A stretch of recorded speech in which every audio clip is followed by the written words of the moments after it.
You're listening to the Tumbling Saber Podcast, a member of the Star Wars Commonwealth Podcast Network. Check us out on the web at starwarscommonwealth.com, on iTunes, Facebook, and Twitter, and take your first step into a larger world.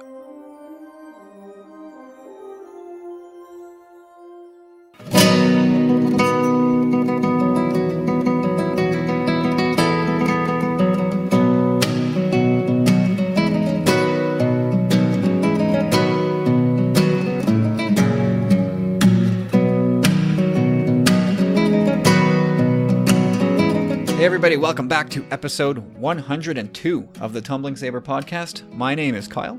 My name is Corey. And as of this moment that you're listening to this podcast, there are 23, count them, 23 days left until The Last Jedi drops, man. Like, that's almost as many fingers and toes. Like, it's getting down to the wire, Corey. Yep, that's one of my favorite numbers, man. MJ. Best baller of all time. You can't, I don't think you can convince me otherwise. Got you there. Dude was just so clutch. Very quickly, a couple happy belated birthdays to the professor, as I like to call him, Wesley, and to Mr. Robert Cast, host of TSW Comics and the TSW Roundtable, which I took part in today. So hopefully you'll get to hear that very shortly. That was a great conversation. It was a loaded show, which I will highly recommend. 6 of us on the line. It was packed. It was fun. Yeah, I'd seen some of the discussion in the group there, and it seemed like you all had a blast. As we usually do. It's really, as a host of a show, myself and all the other people, we can all say, it's very, very different to join a podcast when you're not hosting.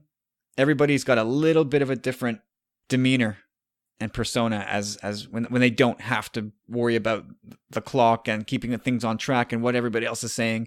You just come and bring yourself to the table and that's it.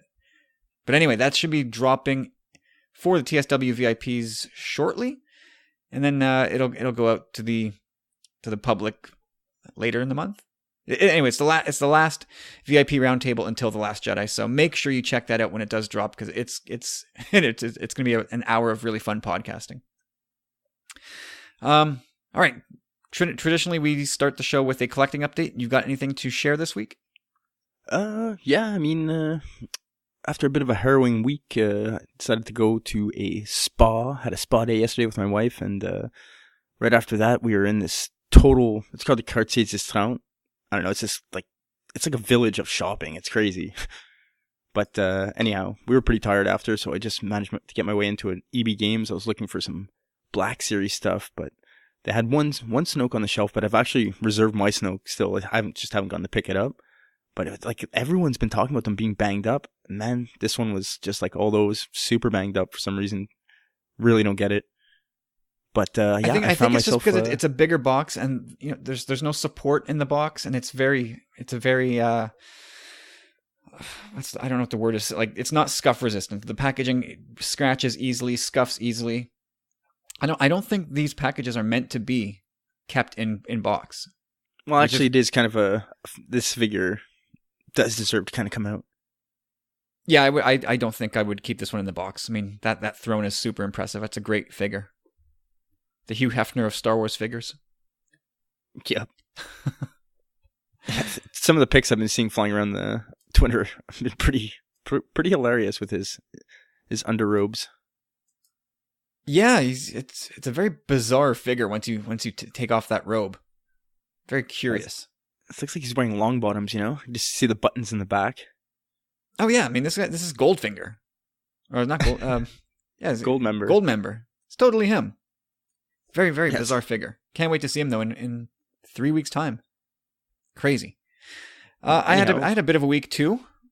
I don't know. You'll have to tell me if this is loopholing the collecting segment here, Corey. But Carlos picked up a Black Series General Leia for me, the 6-inch, which was cool. I haven't got my hands on that yet, so technically I don't own it yet. But thank you, Carlos. For myself, I was doing some online birthday shopping for my daughter, and at the same time decided to sneak in some Topps 40th anniversary cards. So I got a box of 10 packs, and you always just kind of throw in a Hail Mary. Maybe I can pull something really miraculous out of this. Yeah, we'll like a see. nice sign card. Yeah, no dice. And that's the thing. Like I was buying at Walmart, and you're buying sort of the retail versions of these cards, which they're separate from the hobby boxes. The hobby boxes are where it's at. They're usually higher priced, but you know that you're going to get something special in those boxes. You might get a signature from somebody who played like, a generic officer or a background alien, or you might score and hit on, a Warwick Davis, or if you're really lucky, a Mark Hamill. But you always kind of throw up a Hail Mary. But yeah, I ripped through those 10 packs in no time and was kind of disappointed. Nice cards and all, but whatever. Yeah, I did find a Chopper Funko finally. Never seen one in stores. Oh, I've seen a bunch. I didn't know Really, I didn't know you were looking for that, or I thought maybe you already had it. No, I do. I mean, I'm not a Funko collector per se, but I seem to have a growing. If I look at them, I got a Porg in there, but for the most part, there's about 5 or 6 droids and an Amazing Spider-Man that my boy at the Nerd Room Tim hooked me up with once. It's awesome. Cool. And also, I don't know if this really counts, but I got my latest round of comics in the mail. Do those count as collectibles? No. No? Okay. Then screw it. But yes, they do, actually. Okay, they do? All right. I'm letting you wield the hammer on this one. Oh, speaking of hammers, you and I and Carlos, we saw Thor last week. Thoroughly enjoyed it. Indeed. So, yeah, and so then I finally got to listen to our boys over at the Nerd Room and their breakdown. I couldn't listen to it right away. I didn't want to get spoiled. But yeah, I agree with their pros and cons to the movie. It was a high recommend if you've not seen it yet. And lastly, I don't know if this counts as you can wield the hammer on this one, Kyle, but I've purchased and mailed my Secret Santa person their gift. I should get on that. I have not done that yet. But yeah, it's a good one. That's going to be a fun time. So come Christmas time, we'll be doing Secret Santa stuff here on the show, and I'm sure there'll be some laughs to be had there all around. Okay, so before we get to the news, Corey, Ron Howard, doing what he does on Instagram again, tweeted a very obscure picture of a computer monitor, of course, and then saying that they're deep into post on Han Solo. To me, it doesn't look like they're moving this movie from its release date. I make nothing out of the image. I just take from this that they are just plowing ahead as fast as they can possibly go at this point. They're not moving from May. 100%. It's almost as if that's what they were trying to tell you with taking that picture. Like, there's nothing to be seen in that picture again. It's just like, here, we're doing this. We're doing it, and I'm on track. Like, we've also said a lot of this. He's really seasoned director again. He's had all this help, all these tools at his disposal. The budget doubled, unfortunately, but I mean, we'd said the whole time that, a lot of the stuff was probably being cobbled together behind the scenes as they went along, and it seemed to have worked out. And again, he's working behind the scenes probably relentlessly right now. No question. So that, like you said, that statement says the exact same thing for me. It's just like, we're plowing ahead with this. Yep. No, I mean, anything can happen. They could decide, you know what, all this is happening too quickly. Things aren't forming up the way we'd hoped. Let's just take a breather. We'll push this off to December and see y'all later. But I think there's too many factors now against that. Again, the merchandising, which is the unseen elephant in the room that, again, we don't care about, but I think plays a big business factor in this. And of course, the rate at which they're seemingly producing stuff just says that there is an urgency and a mandate to get this done on time. Yeah, it seems that way. Yeah, definitely. Well, it'd be nice to visit Star Wars in May again, I guess. It's never a bad time for Star Wars, right? Is there a month you can say, I would not want to see Star Wars in that month? No, not at all. It depends on the frequency of the films, though. Like, I'm kind of down with the one a year schedule. 2 a year, kind of, I don't know, be pushing it a bit. Well, yeah, I guess we're going to test fandom's tolerance and ability to absorb 2 movies at once. I mean, of course, Han Solo's not coming out until 2018, but really, we're getting 2 Star Wars movies in about 5 months. That is going to be that is as double-barreled as it gets. That's gonna be a lot to handle. And in between, we'll get the finale of Rebels.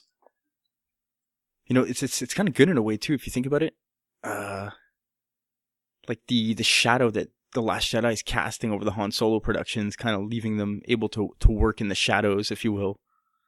That's almost been the case all along. Like, really, people just kind of zone in on the episodic movies, and I feel like But them being so close together, you know what I mean? Like, Rogue One had its breathing room from The Force Awakens and The Last Jedi, so it was kind of under scrutiny. So this one, like, amidst all this this stuff that's been happening, it's kind of, people aren't really focused on that right now, no matter what. You're right. This is casting a longer, darker shadow that Han Solo can kind of tuck itself into and hide a little bit. Okay, again, before we get to the news, I didn't put this in the show notes, but I wanted to run by this very quickly. So, as we sit here waiting for tidbits on Rian Johnson's new trilogy, he was talking with Sci-Fi Now and maybe revealed a little bit of a secret sauce, which might explain why Lucasfilm gave him the keys to the car. So his quote from that piece was, "I guess I'd be hesitant to use the word homage,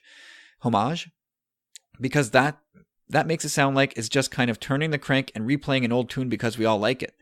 But telling a story that brings new things and pushes everything forward in an interesting way, that is, in this world that we all recognize, there's something very powerful about that." So, that's... Okay, so he continues to say, "It's very interesting, the idea of the inescapable draw of nostalgia, because it's there and it's impossible to deny the emotional reaction that I have walking onto the interior of the Millennium Falcon." So from all this, like, I get out of this that he understands the fine line to walk between making things familiar yet challenging for the viewers. And I don't know if Lucasfilm expected this from Rian Johnson when they first brought him in for The Last Jedi. But obviously they believe with all their heart that they either stumbled into the right guy or picked the right guy. But 3 weeks and change until we really get to see whether or not we agree with them or not. But what's your take, Corey? Do you think that is the secret sauce at this point, mixing new with nostalgia? In a way, yes. I mean, depending on what degree. I mean, already we're seeing in The Last Jedi, there's tons of throwbacks to Empire already. The Force Awakens, people say, A New Hope. But in the long run, storytelling as a whole, it's always a lot of these light and dark, good and evil tales. A lot of them take the exact same tone with different characters. It's just the way it is, kind of the mythology of storytelling. Yeah, well, and that's just it, right? I mean, we all want something new yet familiar, and that's the fine line to walk, and it's a difficult line to walk. But and I think that's the reason why they want to break away from the Skywalker saga, from the George Lucas Foundation, so that they can break away from, like when we talk about these movies, we talk about redemption and mirroring and poetry and rhyming. Okay, I get it. It all wraps up together. They all kind of link together, and it's beautiful and poetic, and all this stuff sort of clicks together in that way. But it also gets really repetitive. They can't keep doing that because it'll lose its appeal, I think. So yeah, it makes sense that Rian Johnson's going to take this way out somewhere else with new people. And I would be surprised if we start hitting on all these classic Star Wars tropes again. No, it makes sense. I mean, he's taking us somewhere new. I fully...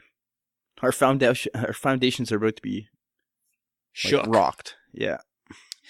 Before that, Rian Johnson was at a press conference in France, and he confirmed that with credits, The Last Jedi is 2.5 hours, making it the longest Star Wars movie of all. And there was nothing else really major of note in that, other than Gareth Edwards has a cameo, and George Lucas was... About that? What's that? We'd spoken about that. About it being the longest movie? About it being 2.5 hours. It had never been confirmed. It had been in a bunch of places speculation, that we said, that looks pretty good, but until Lucasfilm says it, it's a report. But now Rian Johnson's confirmed it. 2.5 hours, dude. That's music to my ears. Oh yeah, sounds perfect. Yeah. So again, he said that Gareth Edwards has a cameo. Didn't reveal exactly when and where or who. George Lucas is not involved at all. And shock of all shocks, watching John Williams do his thing gave him goosebumps. That's awesome. Yeah, that to me was like, really? I wouldn't have guessed that. Oh, Prince Harry, Prince William, Yeah, they're Tom in. Hardy, all confirmed. It's a big party, man. Okay, again, thank you, Star Wars Newsnet, for highlighting that press conference. You can go check that out. They have the whole thing there, which if you want to kill a few minutes, you can do that. So, Corey, Battlefront 2 dropped last week. I know you don't have a console to play it on. I don't have it yet either. Yet, I still want to talk about it just a little bit. Did you pick up anything this week on Battlefront 2? Were you observing what people were saying out there? Well, yeah, I mean, I don't really have a choice but to observe it, like if I actually want to look at my timeline.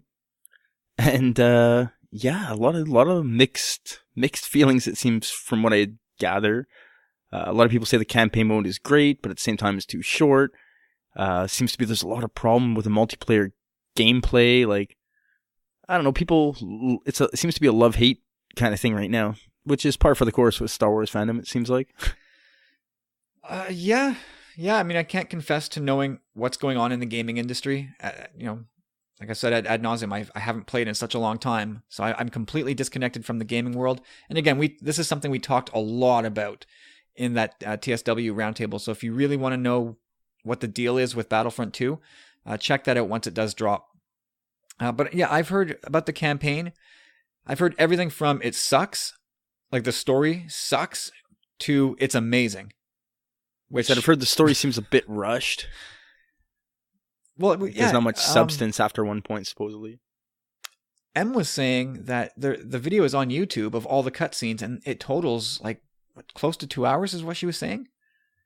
Now, I haven't looked it up yet. I don't know. I'm kind of torn because I don't know. Like, my wife and I have talked about getting a PS4. That will be our Christmas gift to each other, and we'll buy the game, and that'll be that. But, yeah, bro, I've heard it takes about 5 to 6 hours to finish this game. Right, so that's not a very fulfilling experience, right? No. That's not a big deal. So yeah, for me, at that point, it hinges on, can I just mindlessly go play the, not multiplayer, but sort of the battle mode, and just go blast inanimate targets just for hours on end, just for the sake of being in that world. Sounds like I can do that. So that's a plus for me. Like, I have really little interest playing multiplayer online. Just sounds like a great way to use up all your data cap. But I could be maybe swayed to play with some of our Commonwealth brethren if it came to that. But there was some negativity, controversy surrounding these loot boxes things, and I had to kind of wrap my head around this because I'm like, what are you guys talking about? And it turns out it's paying to get upgrades in game. So you've already paid for the game, and then EA comes around and sort of says, oh, if you don't want to grind it out, if you don't want to put in the hours needed to like rise up the ranks, you can just fork over a few dollars here and there and circumvent all that, and we'll just give it to you. So in a way, it gives people with cash an unfair advantage over people that don't. And there was a lot of complaints about that. So EA responded by lowering their pricing, and that wasn't good enough. And then they just canceled pricing altogether, saying that they're listening. Now, I don't know if I buy that, because I later heard that the CEO of EA took a phone call from Bob Iger. And I don't know. I would have liked to have been a fly on the wall. But if that call did happen... What do you think you're doing over there? Listen, guys. Next thing you know, EA is no longer doing the next Star Wars game. You're sullying my brand. Now, stop it. Oh, yes, sir. Yes, Bob. And they just turn off all that loot box pricing. Again, I don't know if that's true. But anyway, the backlash is huge and damaging and blows back onto Star Wars when it really should be hitting EA. Like, it was just an ugly situation. But anyway, how do you feel about that? Like, how do you feel about paying to buy the game and then having them sort of put their hand out again saying, give us more money and we'll make this a little sweeter for you? No, it's totally lame. If you don't know ahead of time, you've totally been duped. Well, I think it's standard practice now in video games. I'll be frank, I don't know if they advertise it on the box or when you download it saying there's in-app or in-game purchases. I didn't see that in any of the marketing, but I think it's just SOP, standard operating procedure for video games now, that this is what we're going to do. But how do you feel about that? Do you think it gives people with a bit more cash an unfair advantage, or is it just, hey, just grind it out, and if someone else is paying money, it's a game, just suck it up and get on with your life? I don't know. I'm not down with that. Like I wouldn't do it. I wouldn't buy into it, and it's all about the grind, man. Come on. Yeah, I mean, like I was saying, not, I want to just buy the game and just mindlessly shoot people. Like for the most part, whenever I play online, there's a lot of like Let It Be Hockey or Angry Birds, whatever it is. Like if you're playing against someone online, they'll look at your skill set, your score, your points, how many games you've played, and it'll be like searching for opponent of somewhat of equal playing level of you, which is cool. Yeah, and that's another step they've taken, is that they said they're going to try and match people of similar skill sets with each other, because like that's what turns me off of multiplayer. Like I'm a total noob. I have like 2 left thumbs when it comes to this stuff. Yeah, every time you respawn, there's some guy that's slitting your neck with a knife. Well, yeah, and that sucks. And not only that, but they're also chirping in your ear and telling you how much you suck and that you're a loser. Like, okay, listen, if I can reach through the interwebs here, I would choke you out. I'd wrap my hands around your throat and just squeeze, and then see how you feel. But yeah, you can't really do that, and that's illegal. I don't really condone that. Yes, I do. Yeah, I'm not a big fan of that either. I've never really done it, to be honest.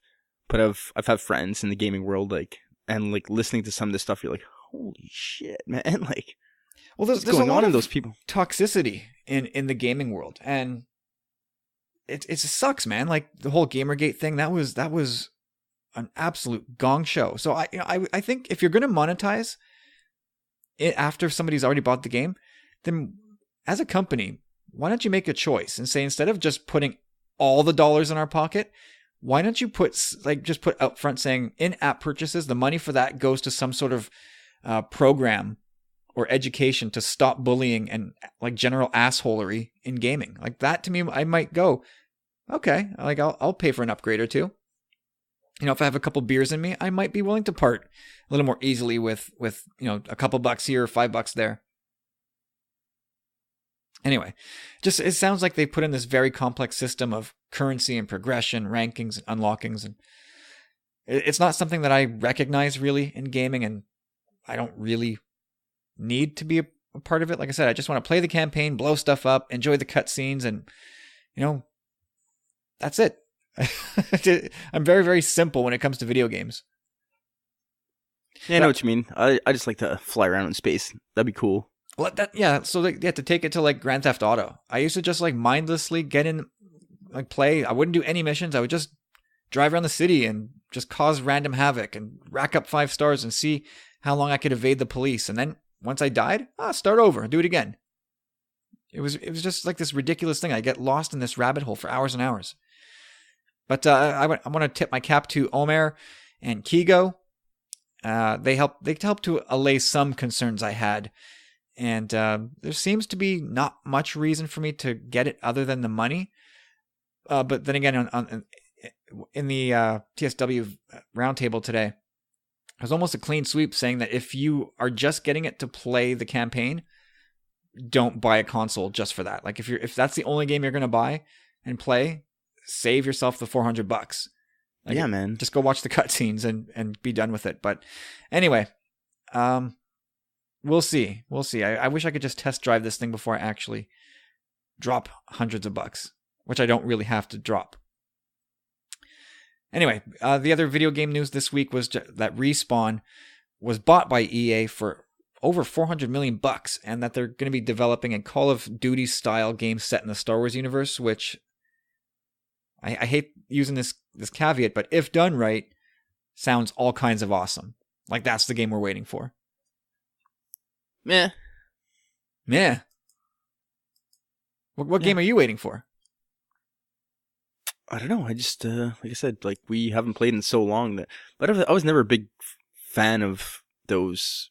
Like I like Bond and all that, but Call of Duty, all that stuff, like I wasn't that big on that sniping kind of stuff, I love those games. Medal of Honor. Oh man, bring it.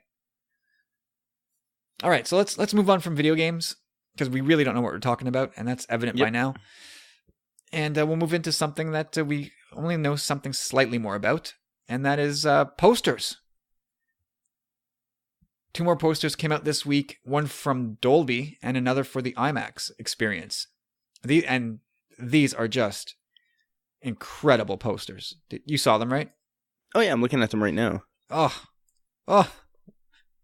The reddish one, the Dolby one by Paul Schipper, I think it is. Was that his name? Did I get that right? Yeah, Paul Schipper. I mean, that is just out of this world. What did you pluck out of this poster? I mean, I can't really say there's all that much to be had out of it, but it's gorgeous, man. Did you notice the small figure of Luke and Rey in the background? Oh yeah. Yeah. People kind of had a little conniption over that. Oh my God, what is going on there? Are they fighting each other? Is that Luke or is that Kylo? And what is Luke holding? I don't know that it's all that complicated. I think they're practicing. Rey's holding her staff, and Luke is holding that cane or staff that he walks around with that carving in the end. No, I think Luke's holding the saber, but definitely do put it more toward training of some sort. Yeah, I mean, Rey wouldn't be silly enough to attack Luke with the staff, would she? I gotta imagine that's a bad idea. No, she does look off balance, though. I will say that. Yeah, an odd pose for that particular shot, but yeah, to me, like if Luke was holding a lightsaber, it would be lit up. Instead of it's just a straight dark line. So to me, I think he's holding his wooden staff, and she's using her TFA staff, and they're sparring. But it was a nice little thing that they snuck in there. The other things of note that I picked up was another sort of pass at the Apocalypse Now TIE Fighter shot. Yep, I saw that. Touch back with a TFA. Yeah, that's a nice touch. And Rey's saber again, like in the teaser poster, going from blue to purplish red. Yep. Which would again stoke the fires of Rey turning somewhat dark. I don't know if those are like founded claims or not, but hey, we're all free to speculate for the next 23 days, right? It's all about balance, man. Oh, shut up. Take a stand, you fence sitter. Hey, man, I'm just watching the trailers just like you. And then the IMAX poster, a little less on the Easter egg side, but no less gorgeous. If it came down to it, Corey, which of these two would you want framed up in your Star Wars cave? I really like what they did with Daisy's cloak in the second one, and that it's all red. But I'd have to say the Dolby version. That's the closest so far to like a Drew Struzan style, right? Yeah, kind of. Yeah, I don't know. Those are both really great. I mean, the posters for this have been great. Like, it's something that we've, or at least I have banged on. You know, when for TFA, they were borderline awful. They were just so generic. Well, they were okay for TFA. Rogue One, it took them a long time to get a few nice ones out there. But The Last Jedi has sort of pumped out nice poster after nice poster, and it's still in that consistent collage concept. But the styling of them has been way more unique than previous movies. Yeah, definitely. They've all been good and or amazing. Yeah, like so I could deck out my Star Wars room in the basement with just the Last Jedi posters. Like the teaser poster. Amazing. I have that framed up. I've these two posters. I would love to get one of them full-sized and just do that justice and put it in a nice big frame. So nice. Oh man, but I don't know. I don't know if I'll ever be able to get my hands on these. Not so easy to do. All right, moving on. He was at it again this week, Corey. Anthony, just when you think there's not going to be a whole lot of news to talk about, the Maven Anthony Breznican swoops in and drops a Brezna bomb. Here we go. And we don't even have all of them because it's going to be sort of doled out during the week. So people have probably already read stuff that, as we record, is not out yet. So this is going to be weird, but here we go. So did you catch this stuff? I know this stuff is sort of really fresh, but how far along did you get with this? Well, I mean, for the show notes, I had read everything you had given me or sent my way anyhow. But unfortunately, I was without power till about 7 p.m. this evening. Since about 10 a.m. this morning, it was like an all-day event. Lucky me. But yeah, so it all came quite late. Yeah, and again, this stuff only dropped like early afternoon anyway, so you'll have to forgive us if we're not super thorough on this. All right, so one line that stood out in the intro piece, and it's nothing new, but I've never heard it put out like this. So the movie, out December 15th, is a story of dualities, of loyalties fractured, and new alliances formed. I think it's a really interesting way of putting around there. Like, we've danced around all these topics, I think, but hearing it laid out like that, I don't know, it sort of puts new ideas into your head, doesn't it?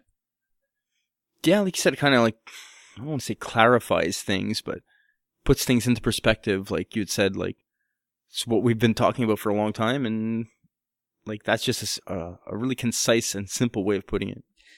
Yeah, I mean, the duality thing we've banged about since the beginning. It's the Rey and Kylo duality. It's the Luke and Snoke duality. Maybe even Leia and Luke. Who knows? Like, there could be 4 or 5 different ways to look at this. Loyalty's fractured. So light in the dark, man. Yeah, that's probably the overarching one. Loyalty's fractured. We'd heard that there's a rift in the relationship between at least Amilyn Holdo and Poe. And that gets sort of confirmed in this piece. But also, does that extend to Amilyn and Leia? Who knows? But no, I think in the piece, it pretty much stated that, you know, both characters, they seem to have a beef with one another, but they're both on the same page as Leia. They're just very different people, and they have different approaches on things. Like, I think we're going to get the impression that Holdo, like, Poe is born of this, you know, like, brought up in it, whereas Holdo's coming from, you know, probably like a Senate or whatever. She managed to survive the Hosnian thing somehow. Like, she was probably off planet, obviously. Yep. Yeah. I mean, okay, we'll get there. There's some stuff there in the image gallery that we'll get to in just a second. Yeah. I mean, let's get to the image gallery. So I've only noted a couple images here, but image number 4, Rey in what appears to be Snoke's room, and you can see Kylo Ren sort of standing in the background behind her. Oh yeah. That to me doesn't bode very well. Or does it? No. What's your take? My take is exactly that, you know, this movie's really starting to come together for me in my own head, the way I see it going out. Which I don't know if this is a good thing or a bad thing. I've never had this much pre-knowledge to a Star Wars film, but it's all speculation. But I think a lot of it makes sense, and I think Rey is looking at Snoke in the eyes in this photo. Kylo's brought her there, like, and he, you know, but she willingly goes with him. It's not like he, like, clubbed her over the head and brought her with. You know, like, she was like, yeah, let's go see your buddy Snoke. Like, I think that's almost even been confirmed in the trailers, almost the way the trailers have been going. This isn't going to go the way you think. Like, her telling Luke at one point, like, look, I'm not Kylo. You know, like, he turned, but I won't, I promise, kind of, you know? Yeah. So I think it's her saying, like, her there willingly, like, this is what I need to do. This is where I need to, it's where my destiny comes, you know? Like, I have to do this. I can't back away from it. Yeah, and I you know, the theory that has been, or at least one of them, of the many, that Rey is going to leave Acto with Kylo. Oh, I've been saying that for such a long time, man. Like, even I think before you've even seen the trailers, man. Like, just saying that at one point she's going to leave with Kylo. Which, yeah, I mean, she left with him in TFA, but completely against her will. It'd be a nice flip of that coin to have her go with him willingly. Yeah, and I've been saying that since, I don't know, man, day one. Well, what if it's not quite like that? What if she takes him? What if she overpowers Kylo and says, take me to him, you weak boy, take me to your leader? And he's just, oh, okay. I could see it going down that way as well, but I don't think that's what's going to happen personally. I think it's, you know, like, they're going to confront each other. They're going to have a nice little conversation.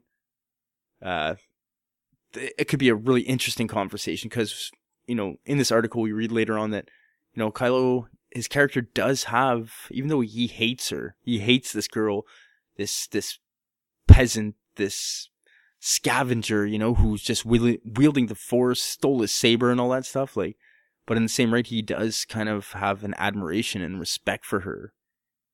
So it seems like she's stronger than him. Yeah, and he's curious as to why, and in the long run, I really see this film, a lot of it, and this article is bringing that out a lot, like their story, what they need to do together. Like, I think they're both gonna go away from the beaten path in this film. Well, I hope so. Together, though, like I could see them do, like, I'm not gonna say like a ship or anything, but they kind of both in the long run have an agenda, but they need each other for it to succeed. Well, I hope, I don't want these two to be friends. There's a lot of words like these two hate each other. Like that's, I think it's explicitly stated in this that Kylo hates Rey. And you can only imagine what she feels for him after, he slaughtered Han Solo. It also states that he has respect for her, though, too. Those are two different things, though. Well, I mean, either way. They can be very different things. Like, you can still not like somebody, but go, but damn, is he powerful. Exactly. Like, I don't see them as being best buds or anything, but I could see them both. Where I was going is, I hope, if they're going to work together, I hope it's sort of like a Megatron Optimus thing, or Duke and Cobra Commander saying, just for today, we're going to have to work together to stop that guy. Yeah, but for what means? Like, why would Kylo want to help? Well, like, maybe they both have their ideas, right? They or agendas. I think Kylo's world gets flipped upside down.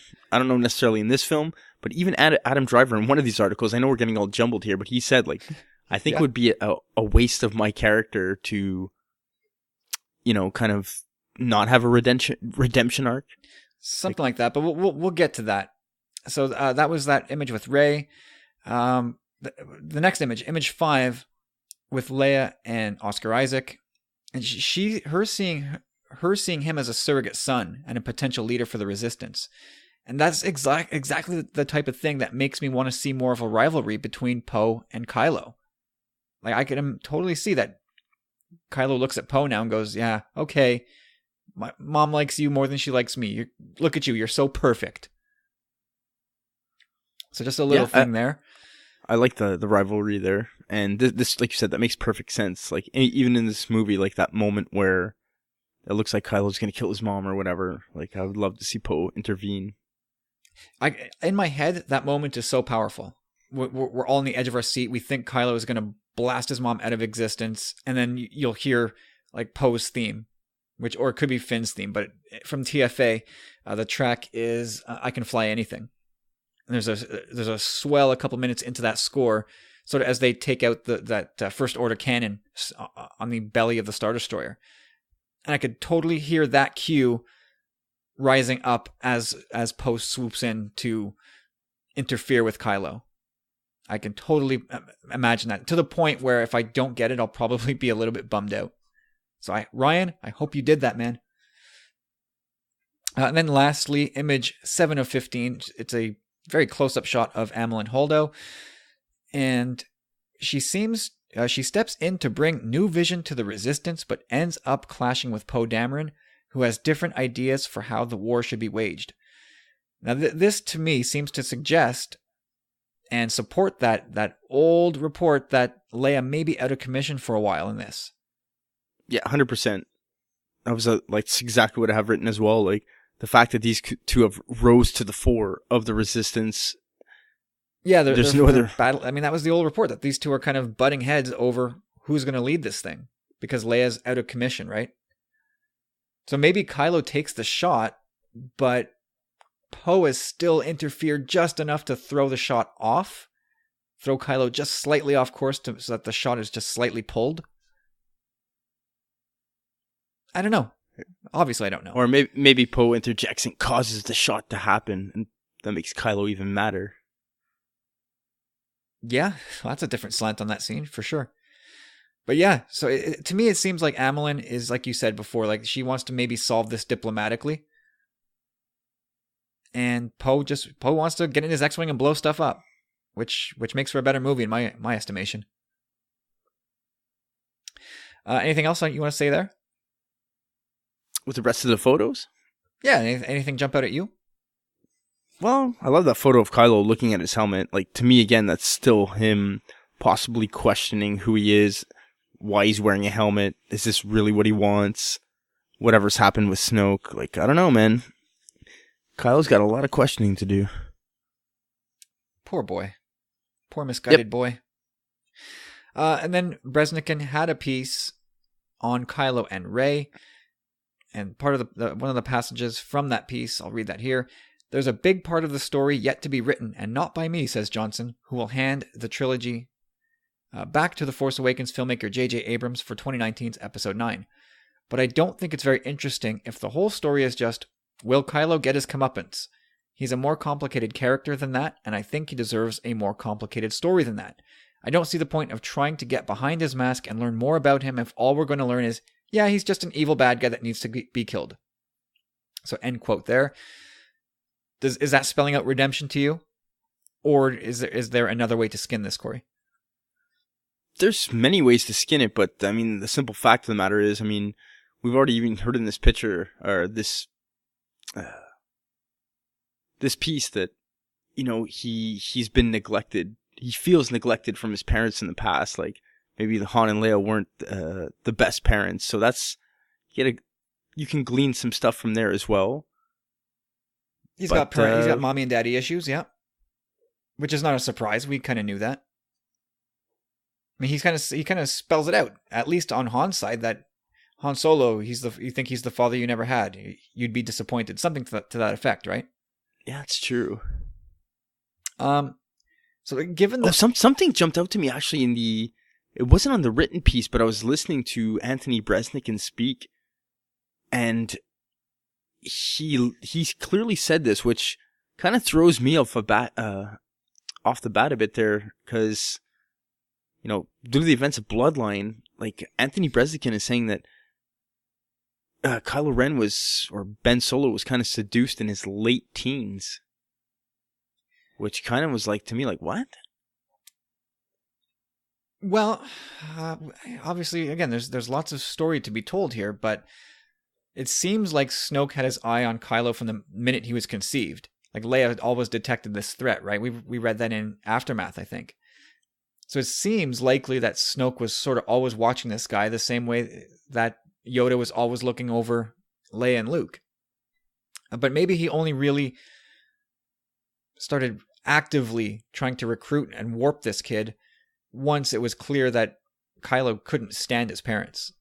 Like, he's a hormonal teenager, a young man, and he's just so angry with his mom and dad for focusing more on politics and rebuilding the galaxy than their own son, which is, I suppose, an understandable emotion coming from a kid.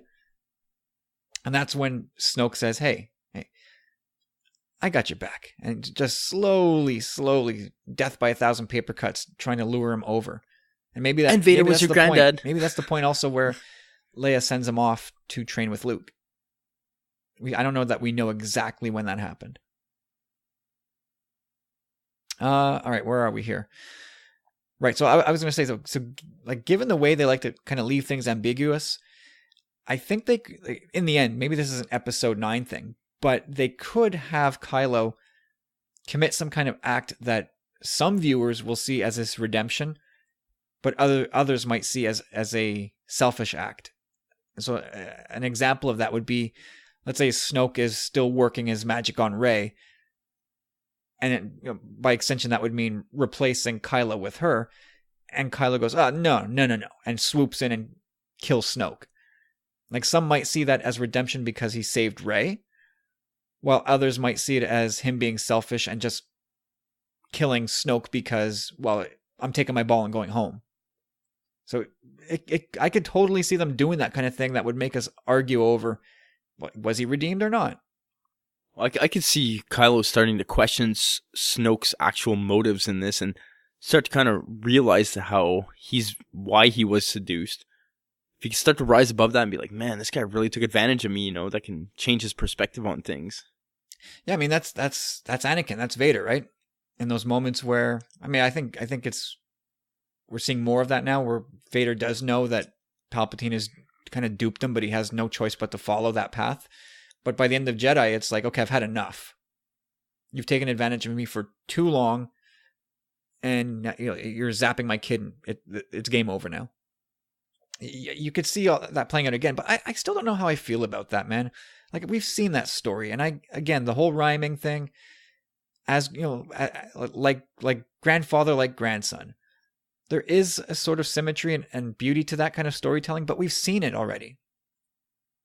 No, but I don't think that's going to be the main focal point of the story. Yes, it'd be nice to have that happen, but would it though?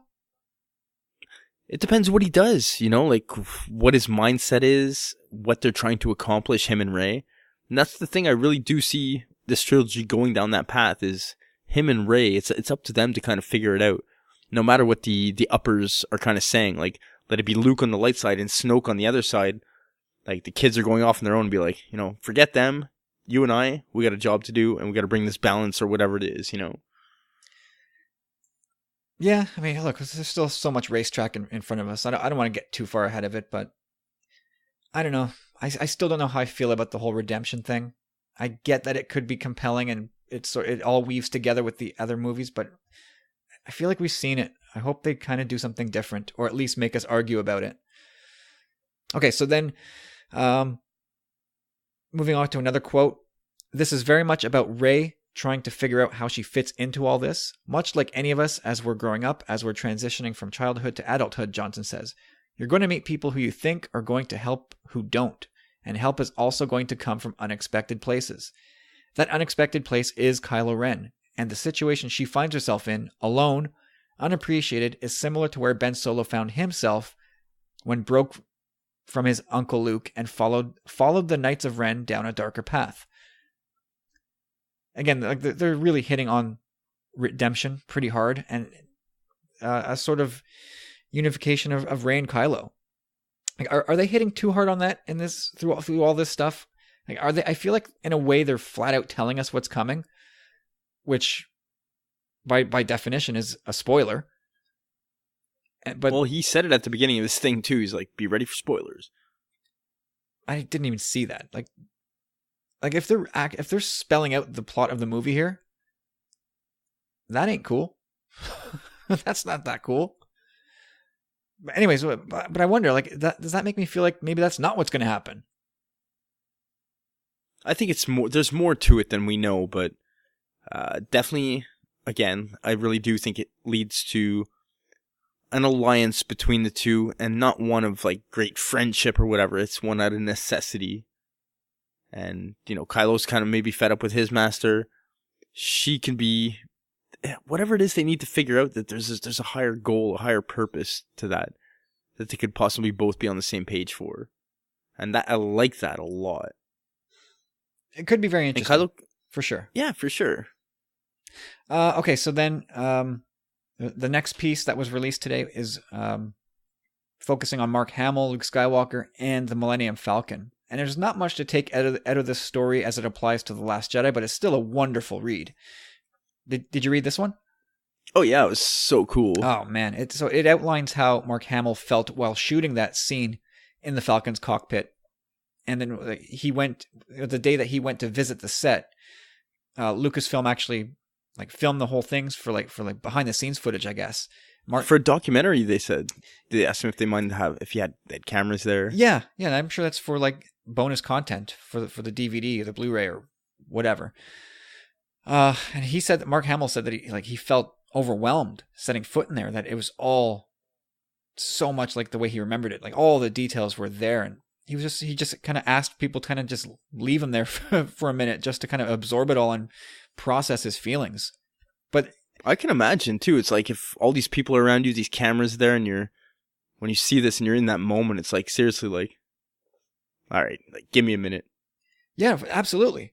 And I think there's a consistency there, because when we all saw that trailer during Game 7 of the World Series, and we saw Luke, and it was Luke in the cockpit of the Falcon.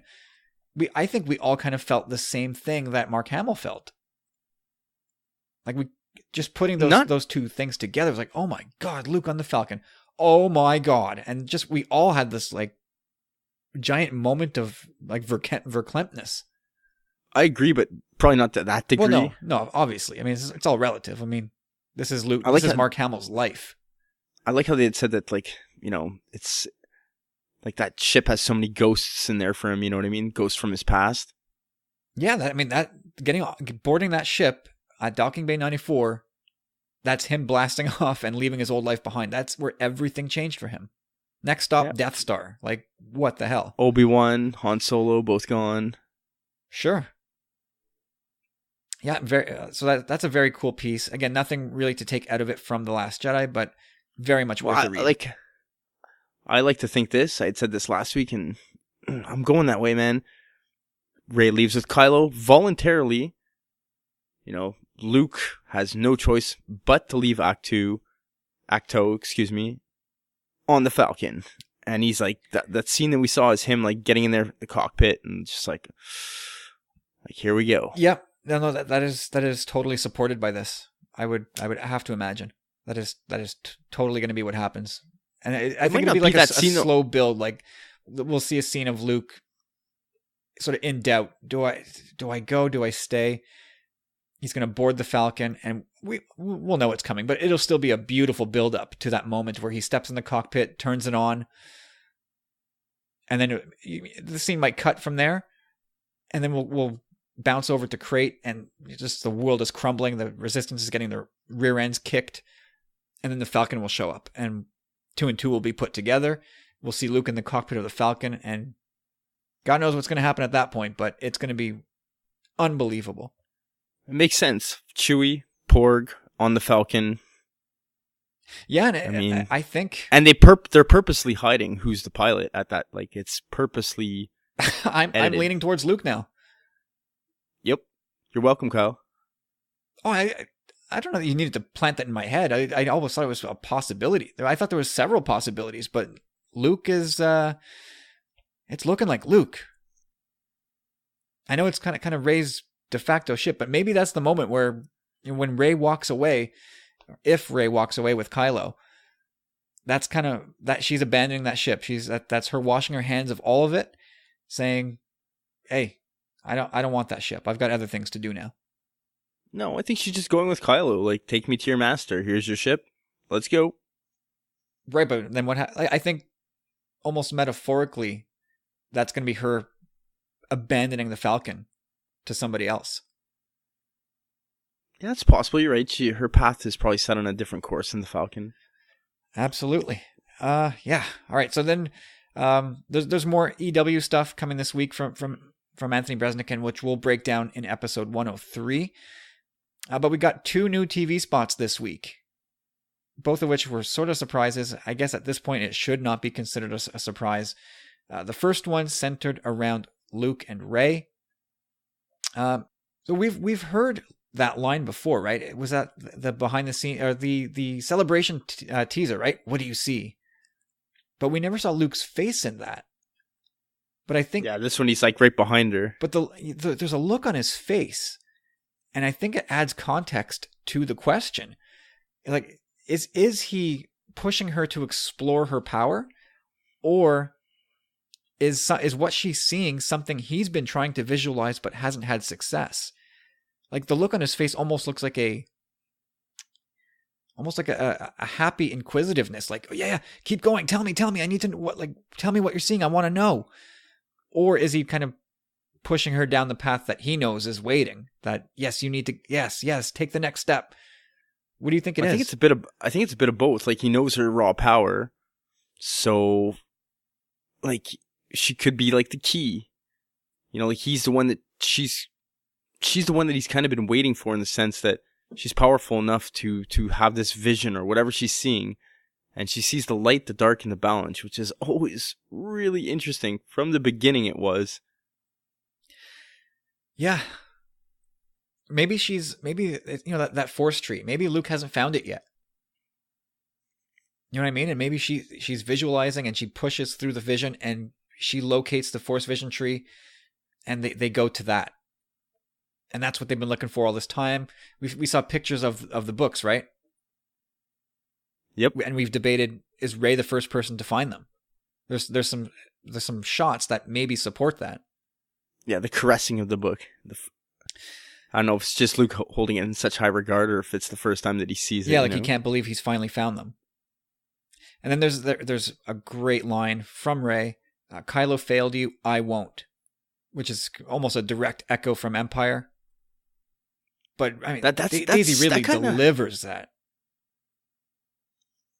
No, but it almost made me think, like, just thinking about it and watching the trailer, like, a few times, it almost makes you think that maybe Luke is almost responsible for Kylo turning, in the sense that maybe underestimated Snoke or whatever, and kind of, I don't know, like, Luke could have pointed Kylo in a direction that now he feels responsible for, or guilty for, and that's why she's saying, Kylo failed you, I won't. Which... And then maybe Kylo later flips the table on her, and which leads to the conflict between Luke and Rey, or the seeming conflict between Luke and Rey, saying, "No, I didn't fail Luke. He failed me." And Rey having a lot of similarities, the abandonedness, the abandonment issues, all that stuff goes. Oh, you know what? I actually do see it from Kylo's perspective. You did fail this kid. Let's go, Kylo. Let's go beat up Snoke. I don't even know if it's him beating up. Like, I think he still wants to take... His goal is to take her, either by force or by willingness. And I think in the long run, once they have a little chit-chat, and her chit-chats with Luke as well, like, I think she knows what she needs to do. And maybe once she hears a bit from Kylo's side as well, she'll be like, Well, if this is not going to go the way you think, is in fact Luke talking to Rey, and Rey's kind of had it up to here with Luke, I think it's because she's kind of been brought over to his way of thinking. Well, that's it. You also see Luke crying as well, eh? Is he crying? While he's talking. Yeah, 100%. Look at that. Someone mentioned it on Twitter. I looked at it again and again, and there's definitely all kinds of tears in his eyes. Could that be could those tears be maybe a force back from watching his academy burn? It could be, that's to me what it is. It's that moment where he's finally unleashing on Rey and be like, this is what happened. You don't understand. Like, all this stuff went down and it's my fault, Like, I can't let you do what you want to do. See, it's these types of topics and themes in the movie that make me very glad that this movie is 2.5 hours, because there's so much stuff that they need to air out and let breathe. I'm like, if this movie was 3 hours, I'd say, damn straight, bring it on. Okay, then we had a second TV spot which focused on Finn. This is a very short one, of just a 30-second spot, but Finn hasn't gotten a whole lot of love in this marketing campaign, so it was nice to see Finn sort of snapping to. And if I wasn't spot on, I'm damn close, and I didn't get a chance to look it up. But I guess it was maybe ads who had asked us once upon a time, what will Finn's first words, or maybe we talked about it amongst ourselves, I don't know, but what were Finn's first words going to be in the movie? And mine, my hand up saying his first words are going to be, he's going to wake up and just, where's Rey? That's going to be the only thing on his mind. And we see him waking up, and the first thing out of his mouth is Rey. Like, no, it's not Rey. What did he say? I'm pretty sure I watched it over and over and over. And I'm almost 100% convinced he's saying brace. No.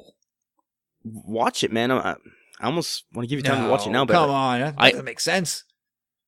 I know, but you know why it makes sense to me now? After having like, why would he say brace? Why would he say brace? Because I was like, I wanted to hear the Rey, but I kept hearing brace like that. Like, it's... Well, isn't there a way to turn subtitles on YouTube videos?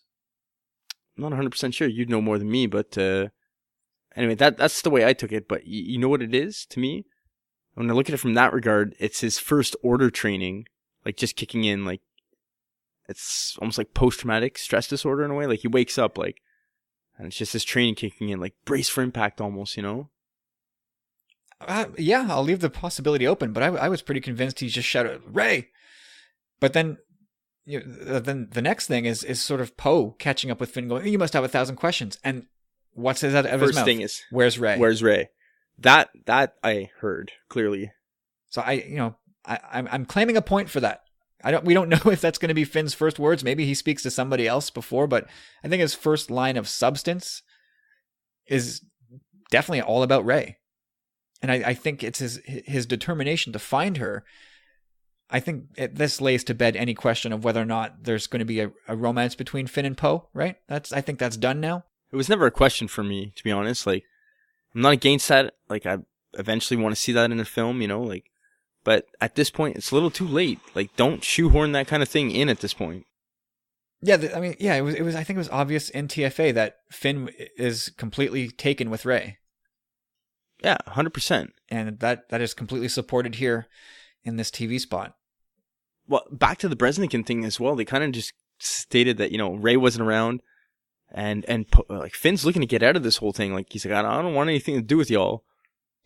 And him and Rose kind of play off each other in the way that we've all said this for a long time. She regards him in such a high manner for what he's done that he kind of starts becoming that person and says, okay, I'm going to do one more mission. Like, this is what needs to be done to help my friend Rey. Well, he utters that line again, a similar line to TFA. And this one he sort of said, I was born to fight, or bred to fight, trained to fight, something like that. Born, yeah. And this time he has something to fight for. So it sounds like he's kind of come around. Like, we were told that when he wakes up, he wants to find Rey and run again. But it sounds like by the end of it, Rose has been sort of feeding him all these laurels. Like, no, you're a hero. Eventually, it seems like Finn kind of buys into his hype and says, "All right, I will fight. I need to fight. This is worth fighting for." Guaranteed, she gives him a handful of shit at one point in this movie, where she's like, "You're nothing but a coward," and Yes, maybe some tough love for Finn. I could see that happening. And then there's a great shot of the Resistance bomber fleet kind of coming up on that First Order dreadnought. The one with those giant cannons underneath. Oh, that is going to look so good on the big screen. So good. Anyway, so... Yeah, I'm so stoked for this, man. Oh. It's insane. It's so, fast-paced right now. Yeah. In your face. I think, watching 2 years ago, during the lead up to TFA, we're watching the trailers and going, oh, this looks terrific. But I don't think there was any moment where I was like, I think this has a chance to topple Empire or A New Hope, or at least enter that discussion. I don't know if I ever really felt that. I don't think I did. I think the way it's looking, this has a chance, man, that it might sneak its way in there. Yeah, I'm totally on the same page with you. Like, the visuals, the marketing campaign, everything we've heard, the possible storyline, and just what we've seen in the trailers, like, everything just seems to be just perfectly bang on. What you need to do, it's so hard to disassociate and not be biased, and it's also hard not to get so swept up in something like that. It's like a mob mentality in a way. Like, everyone's like, it's the best one ever. And like, sometimes you got to step a bit back, and I think we're all going to have to think about this one for a bit. But for the most part, I'm very, very hopeful that it's going to be pretty high up there, man. Like, I'm talking like in the OT caliber. Well, I think what hinges on it, just looking at the trailer, you could very easily make the argument that this will be the best looking Star Wars film. And the TFA looked great. Rogue One looked great. I think this very much looks like it could be better looking than any of those two. So that to me is not a question. I think everything rests on the big jaw-dropping reveal that we're promised, right? Exactly. Is that going to land, or is that going to be just a big swing and miss that we're all going to be like, whoa, God, that's what you did? Well, I hope it's not something where it's like, well, that's like pretty predictable or obvious or lame. I think it's going to be something where it's going to be like, when we get out of the theater, to be like, okay, night, guys, I got to go. Like, we're not going to know what hit us, man. Yeah, I think we're all going to walk out of there a little bit dazed, amazed but dazed as well, and just saying we need time to process this. And maybe the payoff doesn't come not even with episode 9, although you would have to imagine that has to be where they wrap it up. But maybe the full payoff doesn't come until Rian Johnson's next trilogy. Like, this might be the longest form storytelling we ever get in a movie, and it's going to be something that we have to really learn to appreciate over a long span of time. Yeah, it's it. JJ's writing episodes 0.6, 0.5, 4, 3, 2, 1. All right, so there we go. Every week, the last couple of weeks, sort of been, we've had like packed shows, but we got late into the week with very thin show notes, and then suddenly things got crazy. Even this episode, it was Sunday when things really hit the fan. So we'll hope for more of the same next week, but maybe they'll give it to us a little sooner so things aren't so crazy come the end of the week. But that's it for the news this week. We'll now move into the binary sunset with a mind-blowing question from Ads. I love this question. One of my favorites I think we've ever had to answer. So we're going to take a quick break, and by the magic of editing, we'll be right back after you hear from Ads.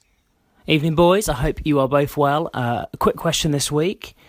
So, you are leaving a time capsule for your great-great-great-great-grandchildren to find many, many years from now. And this is a Star Wars time capsule. You're going to bury it in the back of your garden, and you are going to put 5 of your Star Wars memorabilia, items, etc. into it. So which 5 pieces are you going to put in, and why? Have a great show. I shall look forward, as always, to listening. Take care. Bye. Ads. My hat is off to you, sir, but that is a tremendous question. One that took me a while. I thought about this one all day today. What are you going to do with this? Like, how do you go about this?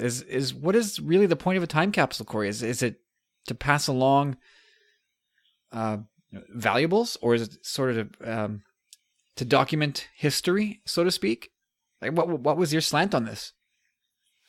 I had a hard time like that as well, like, because that's what I'm looking at now. Like, I could see my 3 or 4 boxes of toys and comics and all this stuff related to Star Wars, and I don't know. Like, is it value related or nostalgia purposes? Like, do I want to set them up for something? Because I don't know if there's anything in there that's actually really, there's nothing in there that's gonna break the bank for any of them. Like. Well, what did Ad say? That's our great. Did he say 4 greats?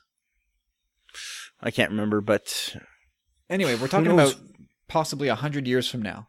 I think it was great grandkids. Well, maybe people won't even care about Rebels and stuff like that anymore. You know what I mean? Well, I want to strike you from the record, but I'll. You know what? It's a free world. You can have your opinion, but you're right. Maybe Star Wars in 100 years will not be a thing.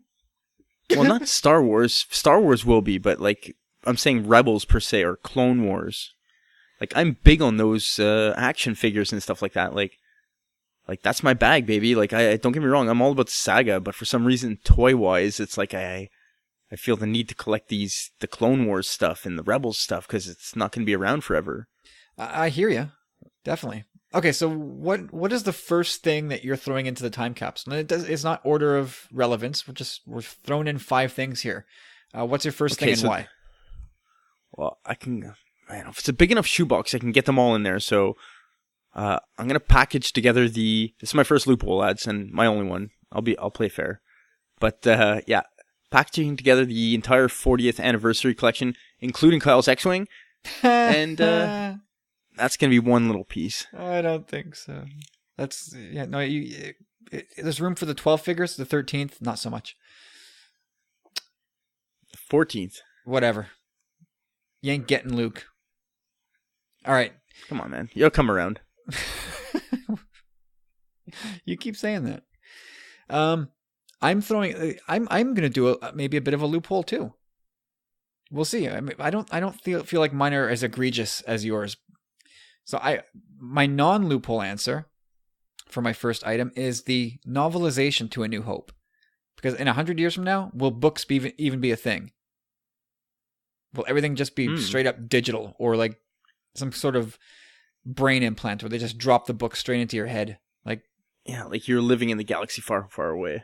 Or I don't know, maybe we're all going to be born with USB ports, whatever stands for a USB port 100 years from now, and we'll just plug information directly into our brain like Matrix style. We'll be called I, Lobot. Something like that. You may have just titled the episode. Nice. I, Lobot. Yeah, so the novelization, for sure, because just to make sure that people still know how to read. What was a book? What is this thing? What is this stuff in here? What is that smell? So yeah, but to loophole it, I would tack on my novelist. This is all vintage stuff. So my vintage novel for Empire and Jedi. I kind of wrap an elastic band around those three and throw them in. That's my first piece. So what's your second? Well, I kind of went in the same vein, I guess. Like, let it be the VHS or the digital copies to the entire saga. Yeah, no. At that point, we'll have I guess 1 we'll share through this 9. one. It's the VHS cassettes. Well, they don't do VHS for 7, 8, 9. Imagine that they did. Imagine they came up with a VHS release. Well, I mean, 4-track cassettes are becoming a thing again, so maybe VHS comes back to that small niche market.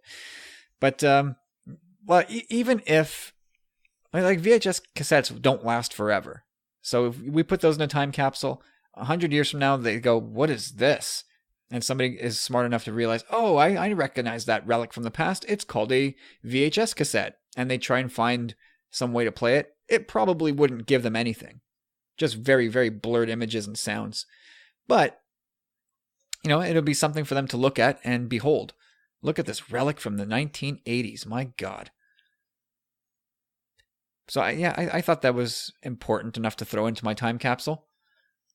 So we've shared that one, Corey. All right. So number 3. There's definitely no way we're... Okay. Number 3, I'm going to put my Rancor. I have the original Rancor from Jedi. There's a good chunk of his upper jaw missing. Or is it his lower jaw? I can't even remember. Either way, it's just... There's something about it. It's like the only piece that I kept from those days. It's like all I have left, man. It's all I got. The ultimate family heirloom. Yep. The old Rancor. So, I'm putting in my signed 8x10 Carrie Fisher photo from Celebration 2. And I think that, that far into the future, having a personally signed item from somebody who will probably hold like deity status in Star Wars will be important to those distant future relatives of mine. So your fourth item. Fourth item is kind of a bit of a weird one. I've told this story here before. I think the year was about 1984. One of my first memories ever. We were still living in the big city. And some creepy sales guy with a mustache came to our place because everybody had mustaches. And my mom was all like, we're getting blankets for you guys. What do you want? And we were both like, Star Wars. We want Star Wars blankets. And the guy was like, okay. And he was like at my age in 1984, I was like 3 years old, man. And I knew this guy was shady and that he was trying to dupe my mom. Like I knew it in my head, like, cause he was kind of like, oh, we don't have Star Wars exactly, but it's like Star Wars. They won't even tell the difference, like this sleaze bag. And I'm like, Mom, don't do it. But the deal was probably so outrageous. And my mom was like, okay, where do I sign? Or the like kids the guy are too pressured dumb to into know. it. And I knew, and I got knew. the blanket, and the first thing I saw, I was just like, this isn't Star Wars. Like, I remember being upset, but the fact of the matter is, it's my favorite blanket. I love that blanket. I still have it, and I'm looking at it right now, and it's so cool. I'll have to take a picture of it and show you guys, because it really does emulate Star Wars in some regard. It's more like just a lot of spaceships, but it's you should take a picture of that right now before you forget, and share that with the group. I will. I won't forget. I'll have to lay it out on the floor and stuff. But it's like just the pose of the two heroes of it is very, very first poster of A New Hope. You know, the one that's with the triangle? Oh, it's a total ripoff. Yeah, it's a total ripoff. Anyway, it's super cool. Like, it's, again, 1984. I mean, it's over 30-something years old now. That'll be some confused great-great-great-grandkids. Like, is this Star Wars or not? I should like, wrap yourself in my scent. My kindred. All right, my fourth item, I am putting in my A New Hope vinyl, the soundtrack. And again, in the same spirit of the novelization and the cassettes, here's a way that people used to listen to music, on this big black disc. And it may not survive that far into the future, but maybe if it's packed well enough, it will. But I feel like that's an important enough artifact that it deserves to be included into the time capsule. No, I definitely like it. I love your story about that, finding it in the antique shop with the poster and everything, and just like not, almost pretty much like sharding yourself. Pretty much. The guy was like, give me $5. You're like, I'll give you 20. Sucker. All right, number 5. Number 5, okay. This one I kind of just thought of not too long ago, and it is actually very important to me. I guess the year was about 2014. The first year Rebels came out, I bought a chopper ornament from Hallmark, and this thing can pass as a 6-inch Black Series figure. It's like the perfect scale. Height, weight. Yeah, perfect scale. Anyhow, yeah, I mean, every year since it's come out, like it's made of ceramic as well, so it's breakable and it's fallen. And his leg came off at one point. My son was so upset, and we glued it back together, even though he's missing a little chunk. A little guy. Anyway, I just look forward to many years of hanging that ornament on the tree with him. You know. Absolutely. My fifth item, I kind of agonized over this one. I don't know if that it's really important enough to include, but you know, I thought of throwing in a couple of vintage action figures because they were like, if you listen to Worthy of Recognition this week, again, somebody else saying, Bradley was saying, the toys were my way into Star Wars. and same with the guys at the Nerd Room, collecting toys, brought them in. So these vintage toys revolutionized the toy industry and helped Star Wars become what it is. Like it just pumped so much money into Lucas's coffers that he was able to kind of see the whole thing through. So I feel like those are important enough. So I would just throw in a couple of the loose figures that I have. And I guess adds a couple of bonus content here. I would also consider throwing in my number 1 1977 Marvel comic. Again, in the same spirit of the novels, VHS cassettes, and the vinyl. Just here's something that people consumed back in the 20th century. Yeah, and I failed you so bad this year at Comic-Con. I was supposed to get that signed for Kyle, and I totally failed. You really did. I really let you. I dropped it. Well, what do you want me to say, man? Like, I was walking around, I was doing my thing, and then I'm like, okay, I'm going to go see this guy. And when I went, he was gone for like an hour, and things just, I couldn't make it happen, man. I got it. All right. And lastly, just for you, Corey, I put my Celebration X-Wing Luke in this time capsule. You're never getting it. You're never getting this thing, ever. I refuse to believe that. It's just, it's not. It's going to it's future possible. progeny that I will never, ever meet. And that's it. It deserves to be it deserves to be where it needs to be. And you know that. And then my family will go to your family and say, that figure, it belongs to me. We could all share. Whatever. It's once the collection's complete.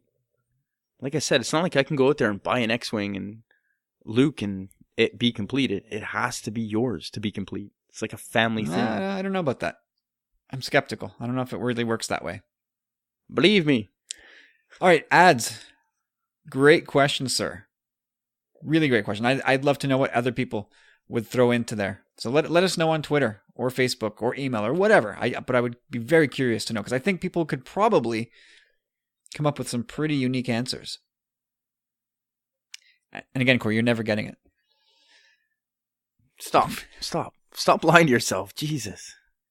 All right, on to some Bradley banter. It's an extended cameo from Bradley this week. So I almost feel like we should give Bradley make him part of the show here today. Like, this is an extended voice clip from Bradley, so sit back and enjoy that, and we'll come back with our comments. Hey guys, Bradley here with this week's Star Wars question. Hope you guys have had a great week, and hopefully you'll have a good weekend. I need to make a quick addendum to the Worthy of Recognition that I was on this past week. I don't know if it was the late night or the long conversation, which was wonderful, but I completely forgot a name that I need to mention. I need to mention the name Micah Baker. Micah is a friend of mine that I met through church, and he and I always talk Star Wars whenever we meet, and I don't know how it happened, but it happens sometimes, I guess. But I completely forgot him, and I need to mention him. He kind of is the one that turned me on to not watching anything past the trailer. He had mentioned that he was going to just watch the trailer and not watch anything else, and just kind of go into the movie cold and be surprised. And at first I was like, well, I can't do that. I watch everything. I constantly look at Star Wars feeds every day. I follow Twitter, listen to all the podcasts that I possibly can. And I was like, why would I want to do that? But I thought it through, and I thought, you know what, that might be pretty cool. And it's something I've never done. And so, I kind of owe it to him, kind of taking the lead on me going cold and not, spoiling myself or consuming as much as I can before seeing the movie, and actually just walking into the movie cold. So a shout out to him. He's one of my good, close Star Wars buddies. And I was in a complete panic this morning when I woke up, and I thought, oh my gosh, I forgot Micah Baker. How could I forget Micah Baker? And he's also one that goes and sees the movies on opening night with me when he's able to, because he has his family and he has things going on, and sometimes schedules conflict. But we plan on seeing The Last Jedi together this year. It's going to work out. So just wanted to throw that in there. Okay, for my Star Wars question this week. So, out of the new editions that came out in 97 of the original trilogy, what is your least favorite and most favorite added scenes that were added to each one of the movies? So, mine would be, for Star Wars, I'd have to say Jabba the Hutt, being in Docking Bay 94. That's my least favorite. I don't think it looks very good to begin with. It seems out of place. It diminishes the original scene of all of them showing up and Luke saying, what a hunk of junk.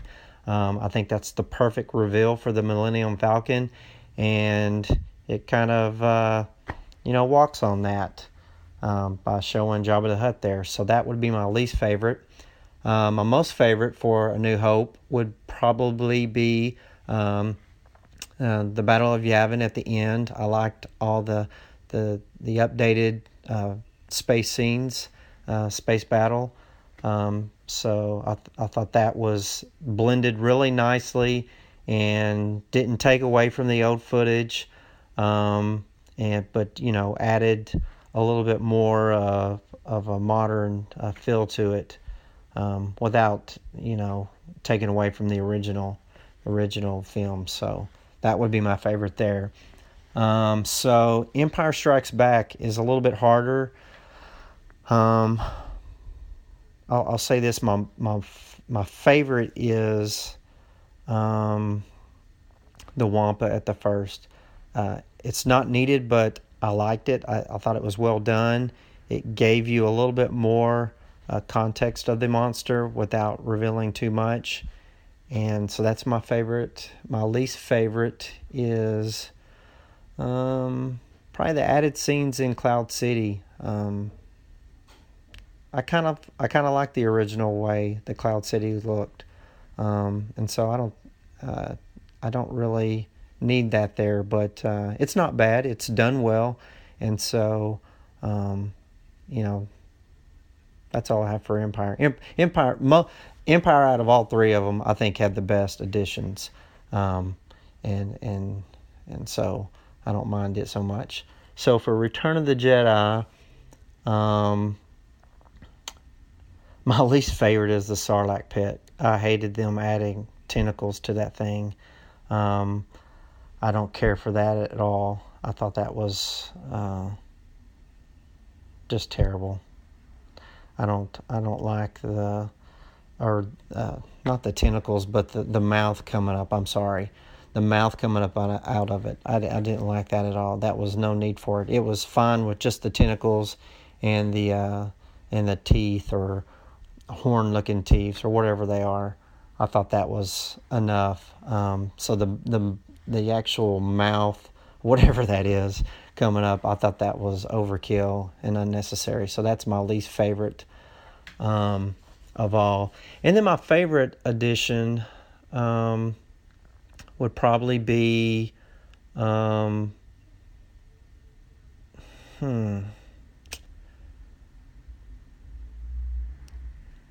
probably the music at the very end. I love how it's more upbeat, and it's more modern, and I've kind of grown accustomed to it, even though I like the original. The original's obviously more simple, but it just has a nice feel to it, and I like the way it adds to the ending of the trilogy. I think that's the neat part. And kind of along with it, you're showing the scenes, you cut into the different places like Coruscant and seeing the statue tumbling down. I think that's kind of neat. So that would be my favorite probably for Return of the Jedi. So that's it. Looking forward to hearing what y'all's least favorite and favorite is. And I think it'd be kind of cool if those out on Twitter would put out their favorite and least favorite. I think that would be neat. But as always, guys, hope y'all have a great podcast, and looking forward to listening on Tuesday. We'll talk to you later. Bye. All right, Bradley, there you go, sir. That is a great question. I'm not sure we really spoke about that before, but we'll do that now. And thank you for your time on Worthy of Recognition. It was fantastic to get to sit back and talk to you. Okay, Corey. Bradley also asked me to tell you to have a cold one for him. I'm on it. I'm shocked. Okay, so I'm going to fall in line a little bit with much of what Bradley has to say, with some minor differences. So for A New Hope, for me, I would have liked the Jabba edition in A New Hope if Jabba looked at all decent. Like, he looked so bad in that 97 version. Like, I'm shocked that George Lucas greenlit that, because like, it was Jurassic Park that kind of sold him on, okay, I can do the prequels now. Like the CG dinosaurs in Jurassic Park look better than Jabba 4 years later in A New Hope. And I know they're different creatures and they move differently and all that, but Jabba just looked... Different studios, different secrets. Terrible. And they updated it for the DVD release and the Blu-ray release or whatever, but it still looks pretty bad. Like, it does not look convincing. I would otherwise dig that scene, but it just looks too bad. No, totally. So that's my number 2 at that point, but totally shoehorned in. The way he walks over his tail is just atrocious. It looks, when I remember seeing it in theater, it looked like almost like a video game. The way he just like kind of like hopped over it, it was so not natural. Nah, it's bad, and it's badly irrelevant. Done. Like it's really, really, really, really poorly done. Like, he should have waited it out. Like, it didn't need to be wormed in there. He just wanted to get Boba Fett in there as well. But my first gripe is, Han shot first, man. Han shot first. Yep. Han shot first. Like, come on. Like, I get it. Like, now in 97, you've aged. You got wisdom under your belt. You don't want to portray Han Solo as that character, but the fact of the matter is that you did. And in 1976, when you were shooting, you could have easily made it look like Greedo shot first. Like, there's no need to retcon that at this point. Like, not from like, it's not something you could have said like, oh, we couldn't do it from a graphic standpoint. No, he's softened. He didn't want to. It's as simple as that. He didn't want to have Han be a cold-blooded killer. I don't know. I think both of those things make A New Hope diluted. I don't know if I would say worse, but definitely diluted. Yeah, I swallowed the spaceport, Mos Eisley. You know. Yeah, I dig those. I mean, the effects don't hold up in many cases, but I like opening it up. I think that was I guess the heart was in the right place there. Well, speaking of that, like, it worked. Like you said, like it was something that didn't bother me as much again, even though I like the original still a little better. But let's talk about Empire in the sense that hold on. We never said what we did like about A New Hope. Ooh. Well, let's see. Now you're putting me on the spot because that's not the way your question was phrased in the show notes. Oh, please. Either way, what did I do like? The attack on the Death Star. Let's just pause there for a second for posterity so everybody knows. Favorite and least favorite changes to each film in the OT for the special editions. Meh. That is exactly what's written. I don't know. That's not good. Guys, is that at all unclear? My power was out. Oh, I'll tell you what was out. Anyway, whatever. Right away, first thing that comes to my mind is the attack on the Death Star. Yeah, that's it, right? It's Battle of Yavin. They open that up. They've added some like unchained X-wings. That's the best part of the movie, or best part of the updated movie. What's excellent about that as well is it's literally 20 years later, and we just saw it again on Rebels and Rebel Assault. Yeah, pretty cool stuff. One small thing. I remember these. We saw sort of cutscenes of A New Hope with the dewback, like close-up shots of the dewback, and I was always fascinated by that. I think in the original version of A New Hope, or the one that we grew up with anyway, you saw it, but only off in the distance. It was always just this static puppet that was so far in the background that it didn't really count. But there were shots from deleted scenes of up-close shots of the dewback, and I was always fascinated by that. And then when they... Well, you know what I think that stems back to? The THX edition on VHS. Remember that one? The original, One Last Time. Yeah, but I don't think they put that. Yeah, they had like one pan out shot where you saw Dewback a little closer. I think there was like, I think that the THX edition, I think there was literally something like 3 or 5 extra seconds of footage. Well, maybe one day I'll do a comparison. But anyway, so anything of those old cutscenes from A New Hope that featured a close-up Dewback, I was always fascinated by that. So seeing it really put in and having it move around in the 97 edition, I thought was sort of special to me. But that's a small deal. But now we can move into Empire, Corey. Well, Empire to me, like for the most part, I can swallow it all. Yeah, like Bradley said, right? It's the movie that has the best changes. Like they're all very subtle changes. You didn't do anything overly controversial in that movie. Like there was one thing I remember: Leia staring out that window at one point in Cloud City. That kind of it looked way too animated to me. But at the same time, like there's subtle changes, like we saw again in Mos Eisley. Like it's just adding to the background and making things a little more grand. Yeah, like Bradley wasn't very crazy about the way they opened up Cloud City, and I do dig that. I dig how they made it a little, like you said, grand, and just give the place more of a personality, I find. But the thing that I don't like, and I don't understand to this day, is when after Luke escapes and Vader is heading back to his Star Destroyer, and in the version we grew up with, Vader growls to one of his officers, says, "Bring my shuttle." That was it. He's pissed. He failed. He didn't get Luke. Bring my shuttle. It was perfect. And now in this one, alert my Star Destroyer to prepare for my arrival. What? That sucks, man. That's a crappy change.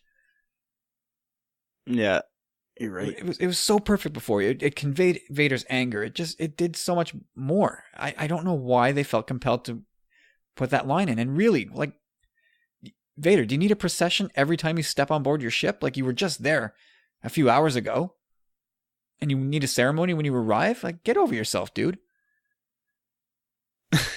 Yeah, I thought that was a bad change.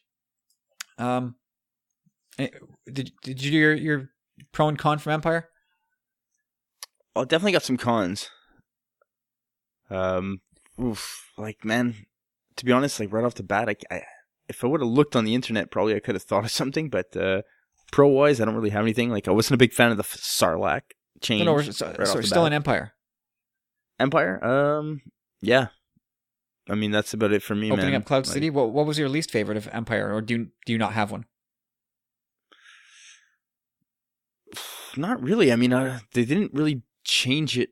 Like I said, I guess the Leia, I don't know if you guys remember that. Like, she was staring out a window in Right, Cloud City, yeah, and that was the okay, one thing okay. where I was like, All right, so well, the Wampa thing. How do you feel about the Wampa? Does that work for you? Because the original version, we only get really glimpses of it.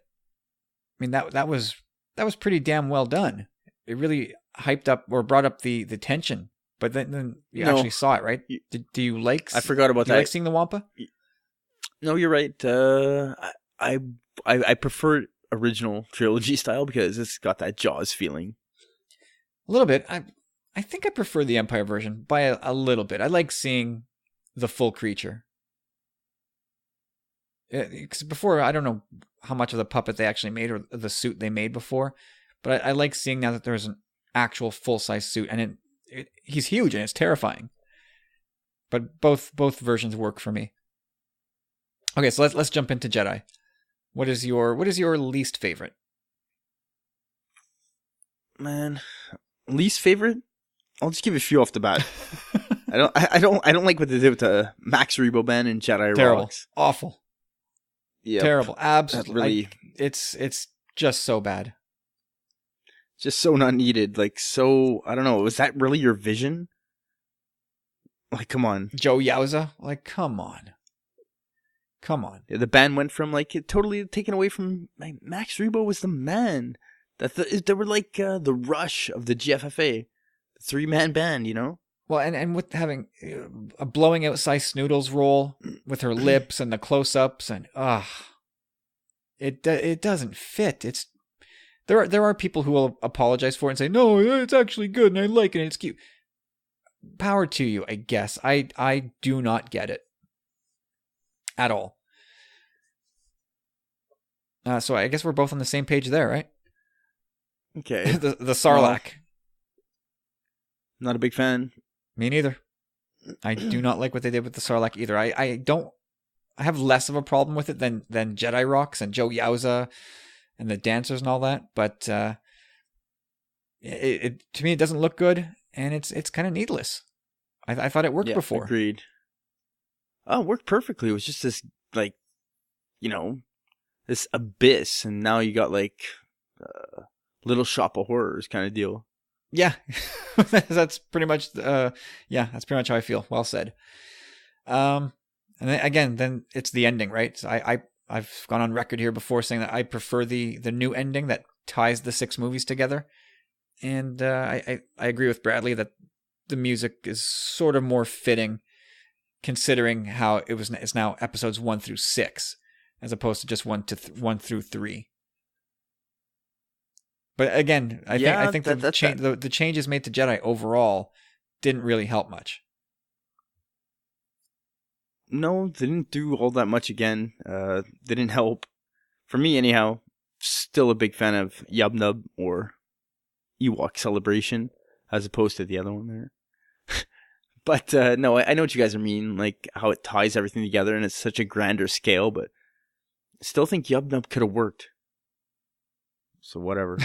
But Vader, the full circle thing with the is this really full circle? Like, cause man, that burst my bubble. No, I was like, please, like, really? I think there's even more than one version of that.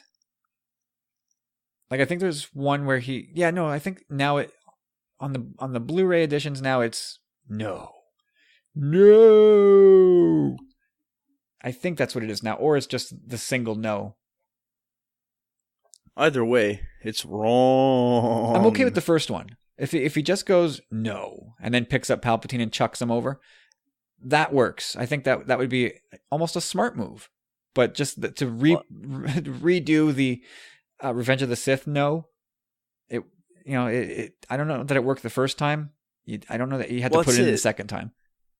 It could have worked the first time had it not been like it's the angle of filming. Everything about that scene is just like awkward. I kind of dig it in Revenge of the Sith just because I think it is sort of a throwback to Frankenstein's monster and all that stuff. I get why people laugh at it. Like, Vader shouldn't be doing that. He's still a 22-year-old in there who just realized that Padme's dead. No, I totally get the crushing of everything and all that, but it could have been, like you said, in this one, just a subtle no. And both ones like, no. And then boom, boom, boom, boom, boom. Things start exploding. Not like a no. Like. Yeah. Well, anyway, everybody, you guys, your mileage may vary on that one, but let us know. I would be, again, curious to know what you guys think about the changes to the OT. What worked for you? What didn't? And thank you, Bradley. Great question this week. Really had my thinking cap on for that one. All right, so Corey, our old pal James, with a voice clip this week. And I'm going to call James's segment, unless he says otherwise, Jesting with James. Now, he's the wordsmith, so maybe he'll have something better. But until... I think Jesting with Jim sounds better. Oof. I'll let him make a call on that one, but I something tells me he won't like that. Okay, so let's hear from James. Good evening, gentlemen. Missed you, boys. It's James O. Hope you're having a great show. My question this week came to me this morning when I was thinking about, you guys remember back when we had early set reports from Ireland that said the Knights of Ren were going to show up and do battle with Luke and Rey, and that at some point Luke was going to put on display his awesome Jedi powers and like blow up some huts or something? That was the early reports.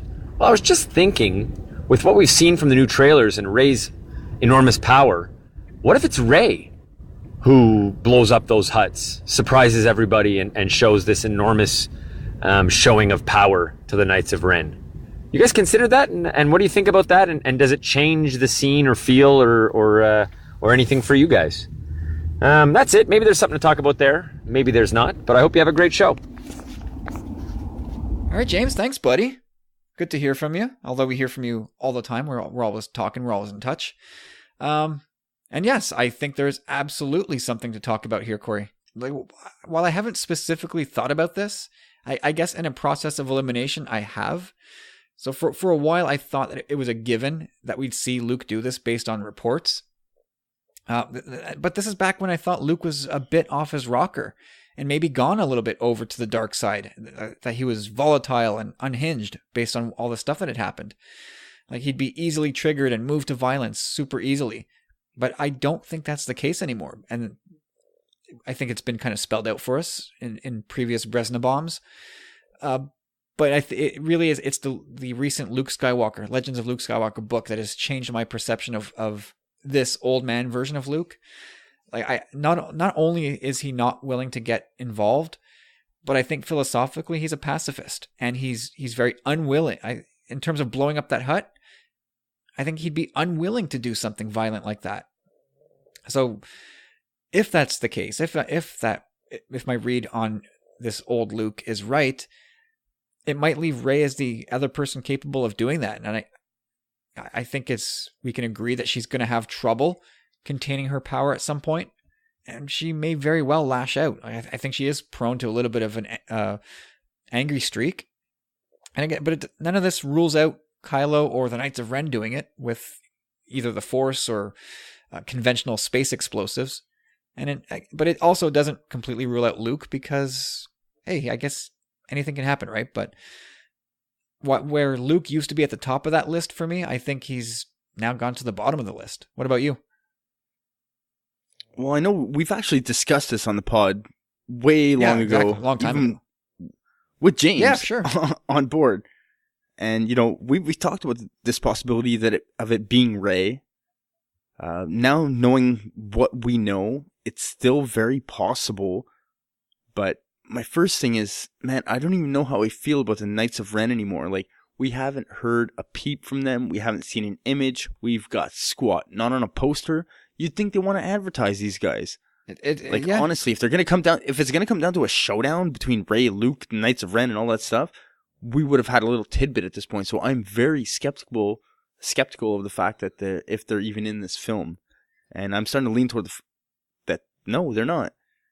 But if it does come down to that scene that we've been rumored to hear of these people coming to Acto to pretty much come for Rey and to kill Luke, like, I'd like to see it kind of go down like that, in the sense that, you know, Rey kind of already just told Luke, like, I'm going to leave with Kylo. I think that's what I need to do. Like, you need to understand that I'm not him and I can do this. And next thing you know, he's coming and they're separated. They're fighting at this point. They're mad at each other. And then Luke's like, holy shit, they're here. Like, I got to go save her. And, like, she's talking with Kylo, like, yeah, I'm going to come with you. And that's the point where I actually want to see Luke come back and make that turnaround and make those temples explode. And we'll see the Luke Unchained, Unleashed, you know, like, this is where he makes his turnaround, being like, what have I been doing all this time? Like, boom, like, see Luke's, like, raw strength a bit, you know? Yeah, and that was sort of what I think most of fandom was thinking for a long time, based on old MSW reports, that there is a mid-movie sequence with Rey versus Kylo and Luke versus the Knights of Ren, and that may very well be part of this still. But like you said, like, we've not seen anything at all about the Knights of Ren in this movie. Maybe they're out completely. I don't know. Some people have speculated that they've evolved into the Praetorian Guard, you know? That would be a very quick evolving. I mean, if there's no time gap between the two films. Okay, guys, but we don't now know. Put on the red suit. We have no idea when that flashback occurs now. You know what I mean? Like, we have no idea when the Knights of Ren are coming to play. But Snoke does refer to Kylo as Master of the Knights of Ren. Very, very true. Okay. So there you go. I don't know. I think they're going to be in this movie, but boy, they're really under wraps. And I think that's, you know, we know that there's certain things that Lucasfilm does not want to show us in the lead up to this movie, and it appears that the Knights of Ren are one of those things. And my question is, why? Is it because it's too many cooks in the kitchen with the Praetorian Guard, or is there something much more than meets the eye with the Knights of Ren? Well, I'll tell you what. Poster-wise and all that stuff, I would have much rather see some pictures of the Knights of Ren taking the place of the Praetorian Guard. Like, they're cool and all that. Like, they look neat. They protect Snoke. I get it. Snoke's not on any of the posters because he's so ugly. But I don't know. Maybe it's as simple as that's a business decision. We're gonna push Praetorian Guard toys hard, so let's put them on posters. Maybe it's that simple. How bad do collectors want a set of 7 Knights of Ren? Maybe not as bad as they want a set of 8 Praetorian Guard. Not me, man. I would much rather the Knights of Ren. Again, we don't know squat about them, right? They could be these awesome, terrifying butchers that they're just complete thugs. Or if Luke does away with them quickly in this movie, we're gonna go, oh, that sucked. They look terrifying, but they're actually just a bunch of babies. Well, unless Luke displays, it could be like a moment where Luke displays his true power.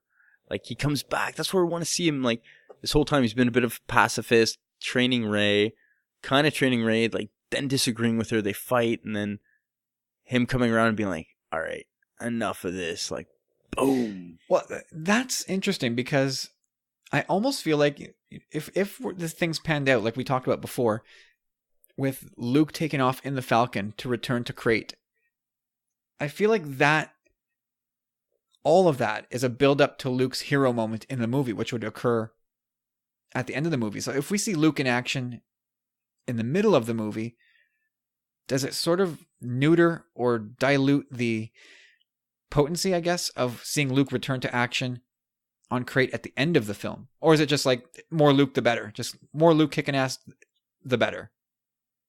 Well, if you've seen him, if the movie's 2.5 hours long, I see it happening more toward the end of the second act, where it's actually all happening, right? Like, that would be the transition phase where Kylo takes Rey, and then Luke has that change of moment. So the third act could begin with whatever's happening on Canto Bight, or Luke starting up the Falcon and being like, okay, I've changed my mind. Like that's where it'll probably go like to another scene, like Canto Bight, whatever it is, the DJ mission, and then it come back to Luke like on Acto by himself or with Chewie still, who knows. The poor, he would have to be with them if they show up on Crate together, and then be like, yeah, we're doing this. Let's go. We should try at some point, maybe in the final episode before the movie drops, the last podcast we do, we should try and maybe put together like a very skeleton outline of the movie. Wonder if we could do that. You know what you should do? You know what you should do? We should dig up because I don't have my file anymore on what I wrote, but we wrote the crawls for this. I know where that is. We can find that easily. It's funny because, man, I was so close to remember it. I didn't say in the last sentence of my thing, instead of saying the last Jedi, I said the lost Jedi. So close. One vowel. Damn. Alex Trebek would not have accepted that. And neither will I. All right. It was an accent thing. I'm Canadian. The lost Jedi. Yeah, I'm not buying it. Garazeb Aurelios. All right, so there you go, James. I think there's absolutely something to talk about there. I think it is very possible that given this turn with Luke's attitude that I perceive anyway, maybe other people disagree. I think Luke's gone a bit pacifist and is very resistant to fighting. I base that on the book. I base that on we see an unarmed Luke through all this marketing. I think it's a message that this guy fights with his words rather than with his... I disagree. I think he will, but I think the one we meet up front is going to be a different Luke. Oh yeah, 100%. I believe these huts blowing up will be the moment, that pivotal moment where it's a changing of the guard for him. Where he's like, all right. You asked for this. I see what needs to be done. Like this girl deserves this, like I need to do what I need to do. I need to man up. Yep. Again, 23 days away. All right, buddy, James. Thanks, man. We'll talk soon. All right.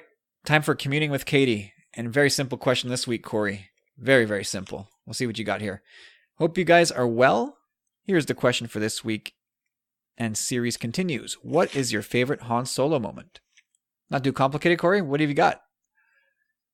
Oh, man. Like, it was so hard to think about. Like, I'm not going to say the same thing I said with the Leia I love you moment. So when you really think about Han, you start to realize that he really is unintentionally the comic relief.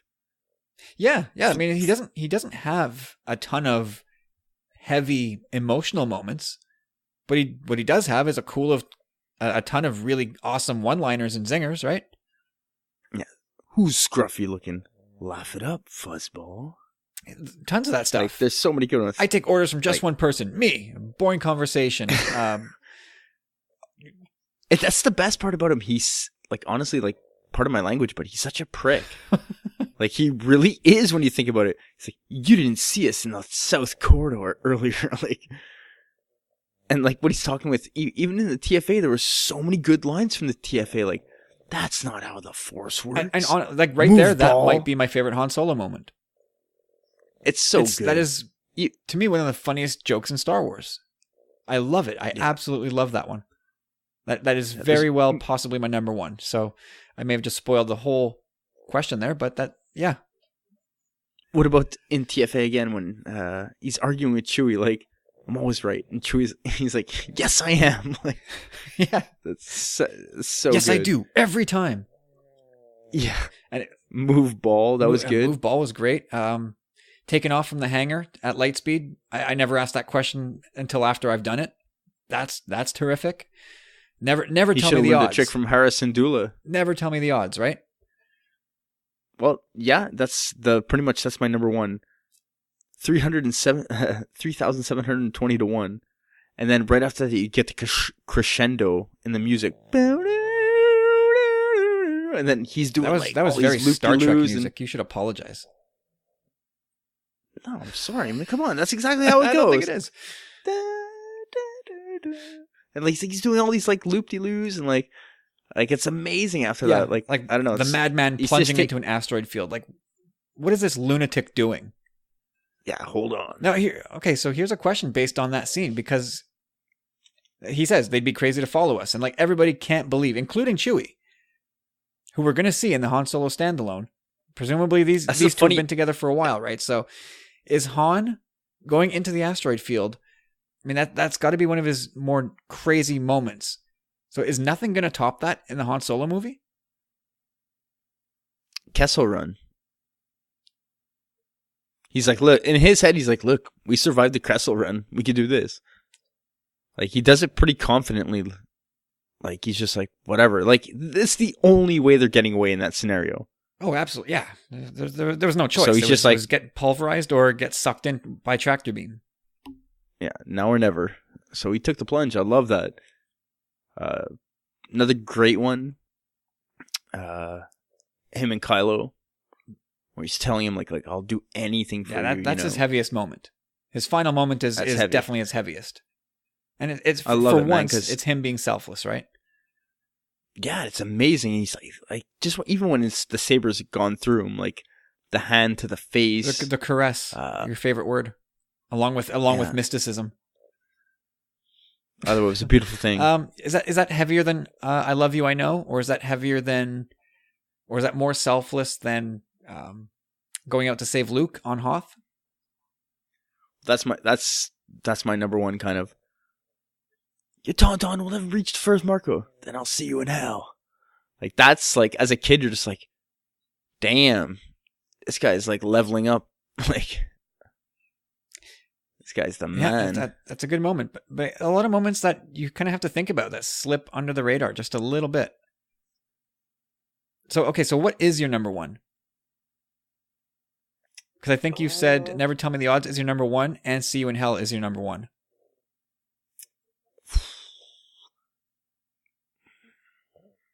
They're both so brash. That's what I really like about the character. So I'll say See You in Hell, just because, which is kind of odd because I didn't know there was a hell in Star Wars, but now either way, I thought it was really, I don't know, as a kid just watching him, like, I'm going for my friend, like, go to hell yourself, like, you're not going to stop me, like, this is what it is. Mm-hmm. I'm going to find my buddy. Okay, so that leaves me for Never Tell Me the Odds. I think that is my number one. Followed closely by That's Not How the Force Works. So many great ones. Really hard to choose from. Great question, Katie. Do you expect or do you hope to have that replaced by something in the Han Solo movie? That's what I was actually going to say as well. That that's very, very likely. I do hope for that. And why wouldn't you hope for that? If you're hoping for a movie that's not going to be full of good character moments, then what are you hoping for? I'm definitely sure there's going to be a lot of throwbacks and connections to be made there, man. Thank you, Katie, so much. Another great question this week, and we'll see what's in your series next week. And we'll wrap things up, as we like to do, with Mr. CantoCast himself. Another powerful friend. It's Jiving with Jeffrey. It's another Seinfeld Star Wars mashup. So, Corey, if Newman and George were both Jedi Knights, and Yoda, in this case you are Yoda, had to pick one of them to train Rey, who would you pick? Well, there is a correct answer question. to this. I agree, but there's some reasoning behind that. You're damn right there is. I have to say that you can't choose Newman. Oh, you just can't. No, you can't. Oh, Newman how wrong is you evil. are. No, and I'll explain why. Yeah, let's hear you. Okay, well, Newman, he's just evil. He's just evil incarnate. That's what Newman lives for. He lives to disturb the shit. So, regardless of whatever you say, Newman would be the Sith Lord controlling the puppets behind Palpatine. He'd be pulling the strings behind Palpatine in this whole mess of affairs that is that part of the saga. Now, George, they're both evil. Don't get me wrong. I'm not saying that they're not evil. But George is the lesser of evil in the sense that George has an understanding of society and how society should work. The fact of the matter is that society hates George. Karma comes at George. Everything everything works against George, and he knows it. He knows the way things should go, but they go against him. So he's jaded by life, and he has kind of somewhat become an evil and pessimistic and skeptical person. You don't want to pass that on to future generations of Jedi. Come on. But he doesn't do that. He has the knowledge. He's like, he could tell you at a table, Jerry, this is how it should work. Ba, ba, ba, ba, ba. This is how it works for me. Din, din, din, din, din.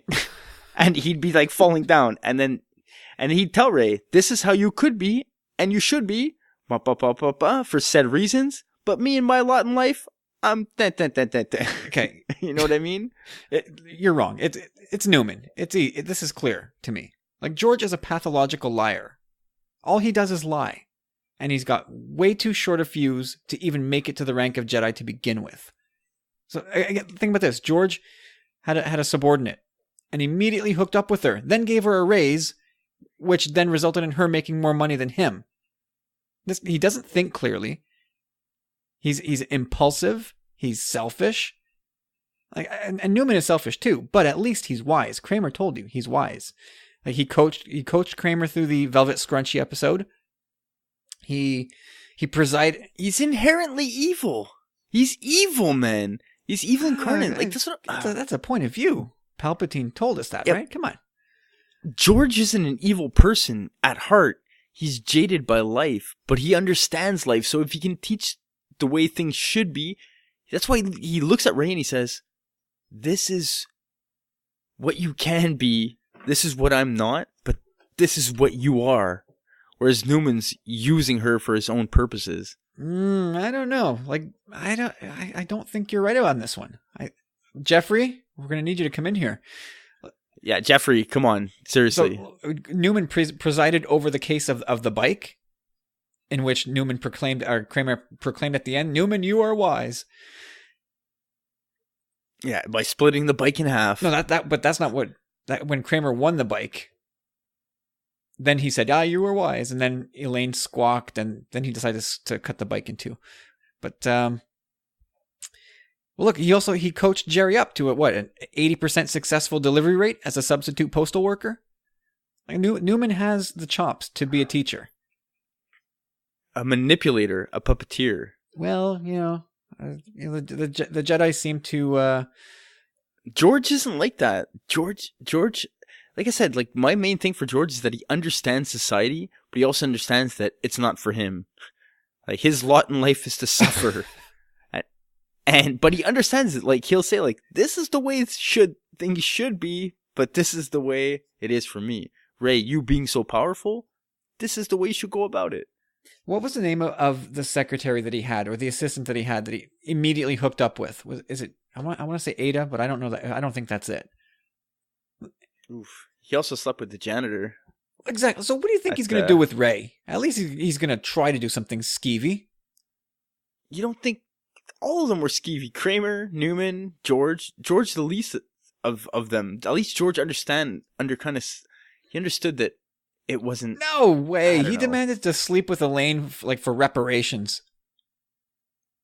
George is just he's awful, man. He's terrible. I mean, they're all terrible. It's a show about terrible people. Yeah, look how it ended. The Good Samaritan law. But at least with Newman, he can teach. And there's evidence of him successfully teaching people, reaching that goal, grabbing that brass ring. Teaching them what, though? His own agenda? Well, he got Pam to fall for Kramer. That worked. He got Jerry to deliver more mail than anybody in the history of the post office. That's effective teaching. Yes, I see the teaching aspect, but the agenda part. He's getting Jerry to deliver his mail. You think he's not happy? These are things that he could sit on his couch and laugh at Jerry. Like, that's his master plan. I'm a puppeteer. I'm sitting down on my couch watching, like, Geraldo while Jerry's delivering the mail. Whereas George is kind of like, we live in a society. Okay, look, they're both, like we said, they're both bad people, but we're picking the lesser of two.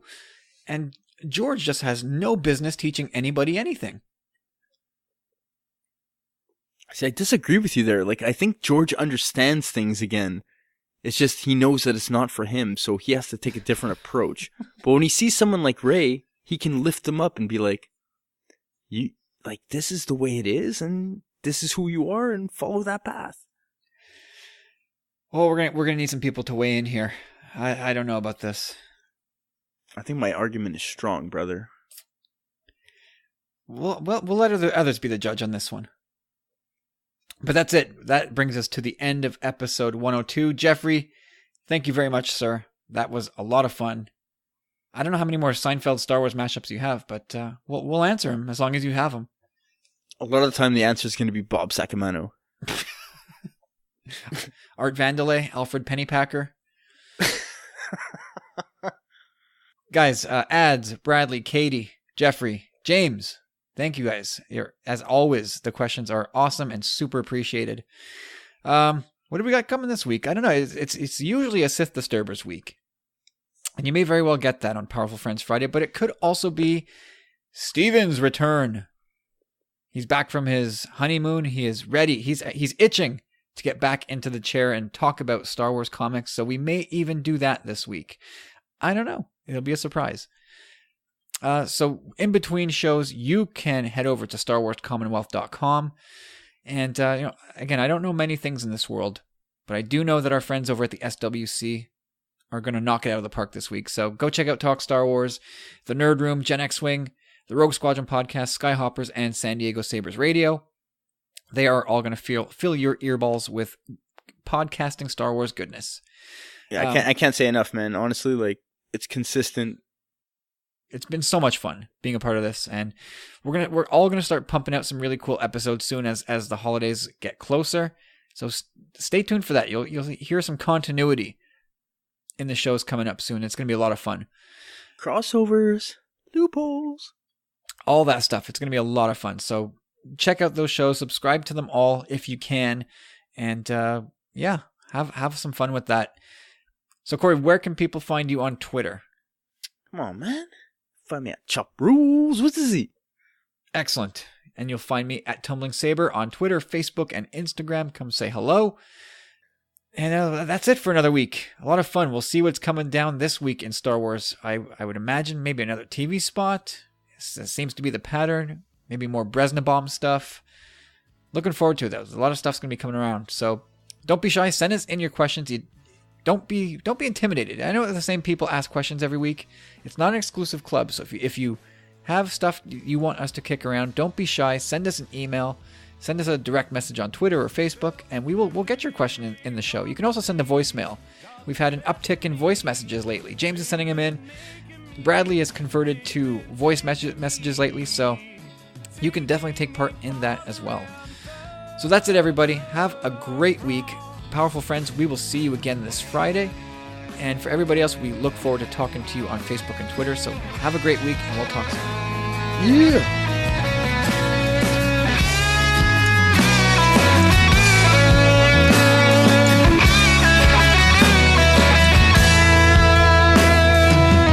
Self-redeeming qualities, have they hindered me? Hindering, was I blind to see that you needed me, all of me? Well, you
watching you walking away from